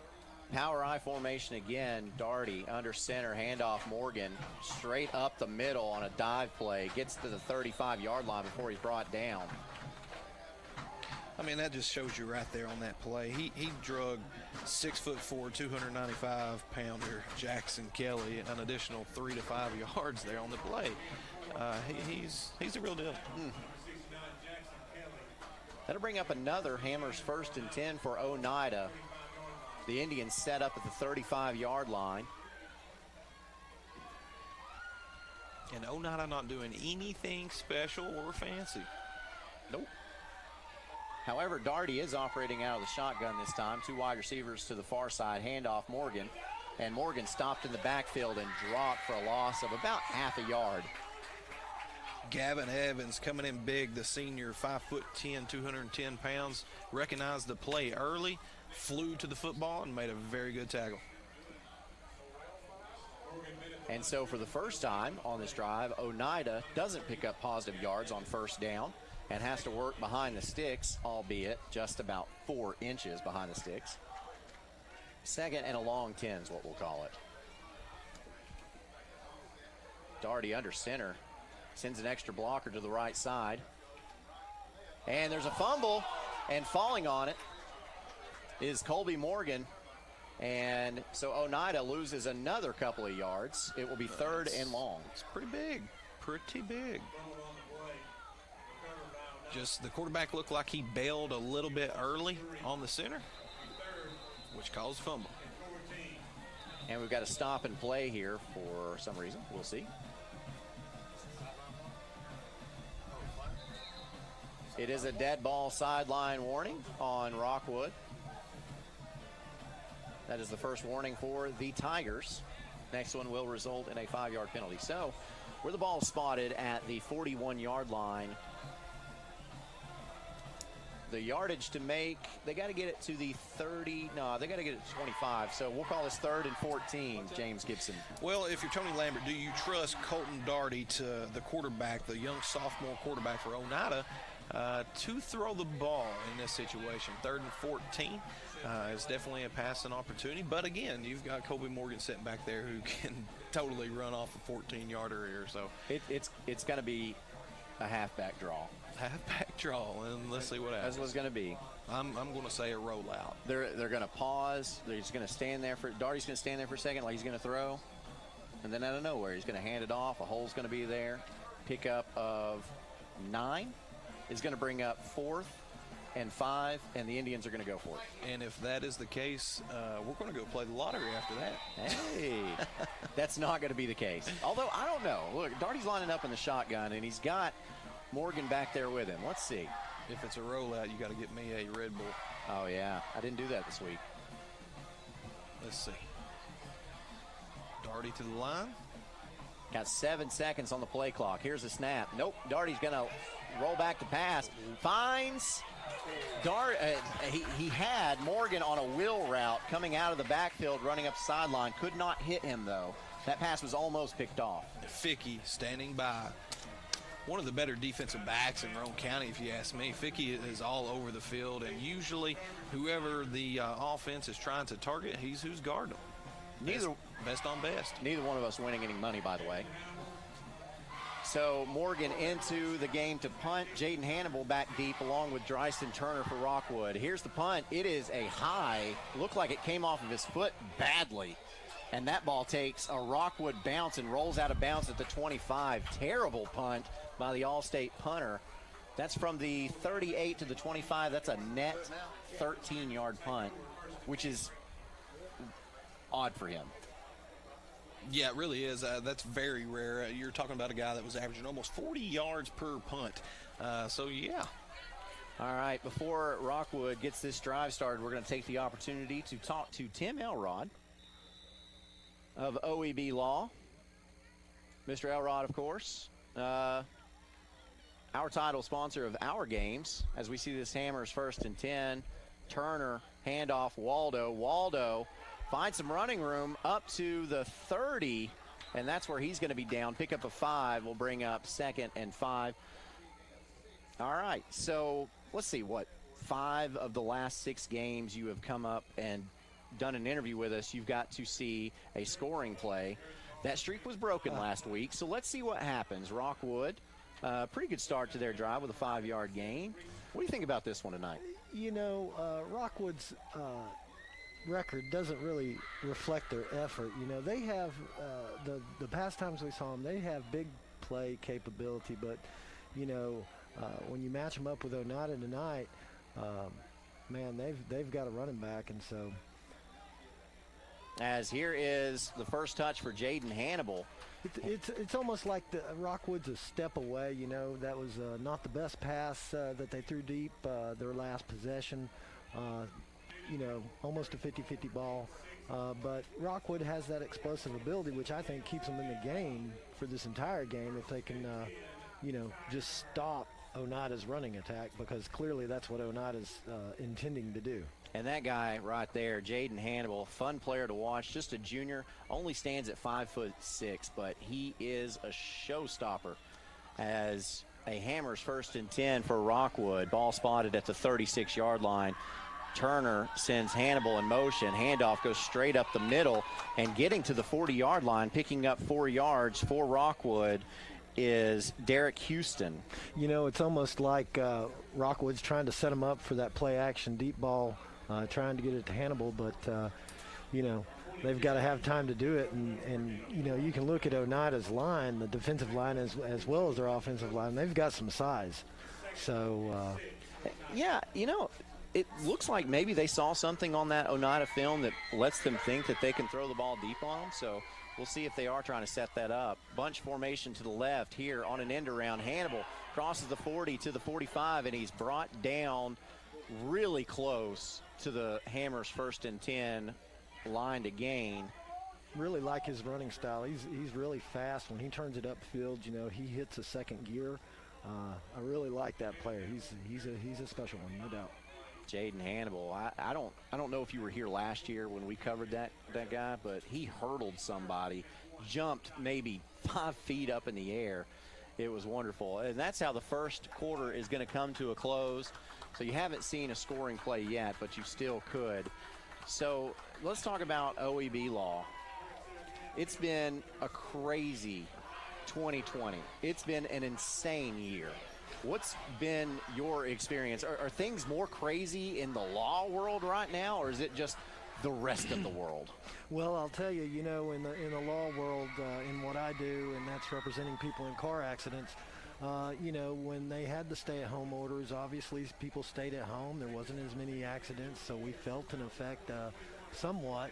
But at the same time, you know, you have a year to file a claim in Tennessee for any personal injuries that result from a car accident if it's not your fault. You know, those claims happen that whole time, so we're fortunate enough to keep working through it, you know, and it made us realize that it's really easy to, you know, contact a person by email, do a Zoom meeting with them. That way they can stay at home and focus on getting better or focus on whatever's important in their life at the time. And we can get the work done the same way as if, you know, traditionally, oh, you got to go to the lawyer's office, you got to do this, you got to do that. Well, it's all electronic now, so it's really easy. Plus, we have people that are happy. You know, one of our things is we come to you. Well, we'll send somebody out there to talk to you. We'll get you your paperwork. We'll get everything taken care of. So we're happy to serve the community that way, just like we're happy to serve the community here tonight by giving a $1,000 check to Rockwood. That's his second one. Coach K, extremely happy. And we're happy to do it. You know, the areas outside of Knoxville, they don't get as much attention, so we're happy to give them that attention as Rockwood goes back under center. Big 3rd and 10, handoff up the middle. Looked like Houston crosses the 45-yard line and will have enough for that Hammers 1st and 10. So, when people hear wreck into a check, what does that mean exactly? Oh, well, you know, if you're in a wreck, you're going to need a check. You know, you're going to have medical bills. You're going to have lost wages. Things are going to happen that you deserve, and the law says you're to be compensated. Got a fourth down here, right? No, it's a Hammers 1st and 10. Oh. He got enough for it. Turner under center. Handoff goes to Waldo. Running, trying to get around the right side. Makes a man miss. Crosses midfield. Puts his head down. Piles ahead. Gets to the, looks like the 46-yard line of Oneida. A great pickup on first down for the Tigers. You know, this Rockwood crowd tonight, it's outstanding. You know, they're rowdy. They're into the ball game. The student section's here, you know. The band is here. It's you got a really crisp night.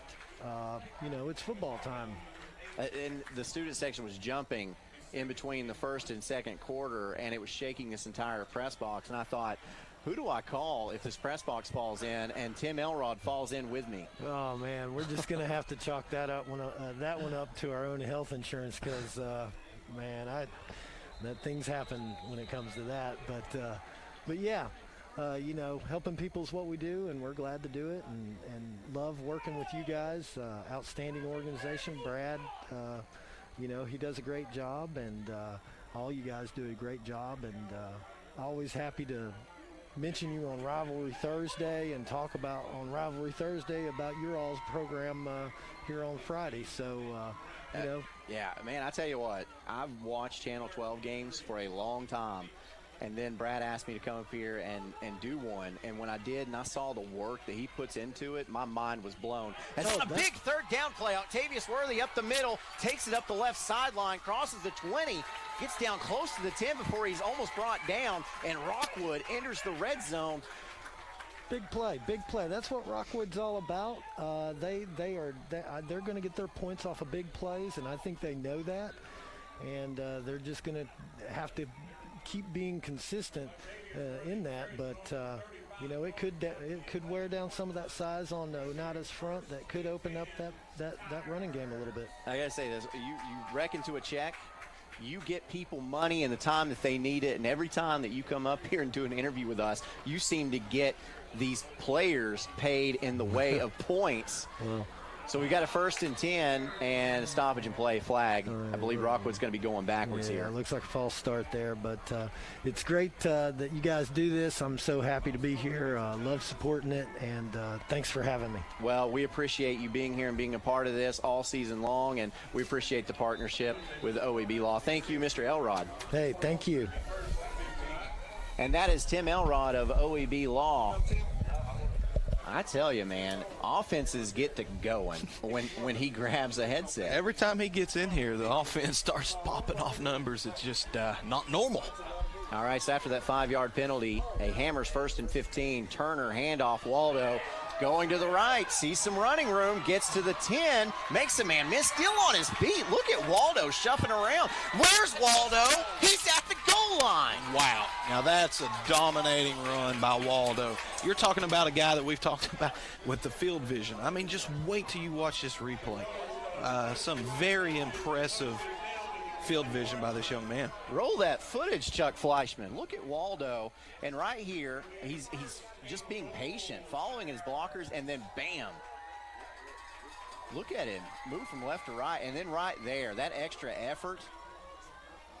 So now Rockwood set up with a Hammers 1st and goal, 2 yards away from pay dirt. Turner, quarterback sneak, touchdown, Rockwood. What a drive for the Rockwood Tigers. Pure dominance. Great job by the offensive line. The entire drive, pushing around the Oneida defenders. With a quarterback sneak to finish it off. Rockwood will attempt the point after with Owen Heil. Here's a snap, set, kick. It's up. It's good. Rockwood leads 7-0. 9:52 left to play in the first half at Civitan Field. OEB Law is...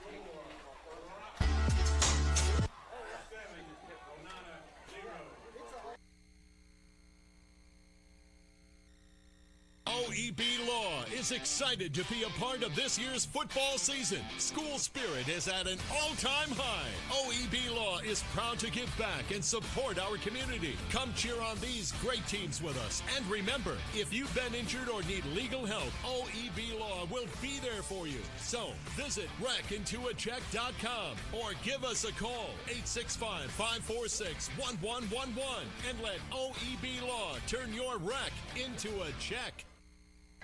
Zoom in and they can replay everything. Back at Civitan Field, Rockwood on the heels of a touchdown leads this game with 9:52 left to go, 7-0 over visiting Oneida.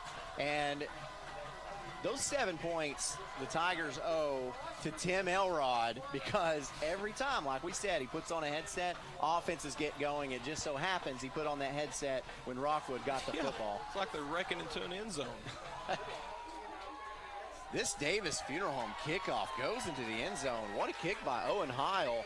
So the Oneida Indians will begin at the Indian 20-yard line with a Hammers first and goal.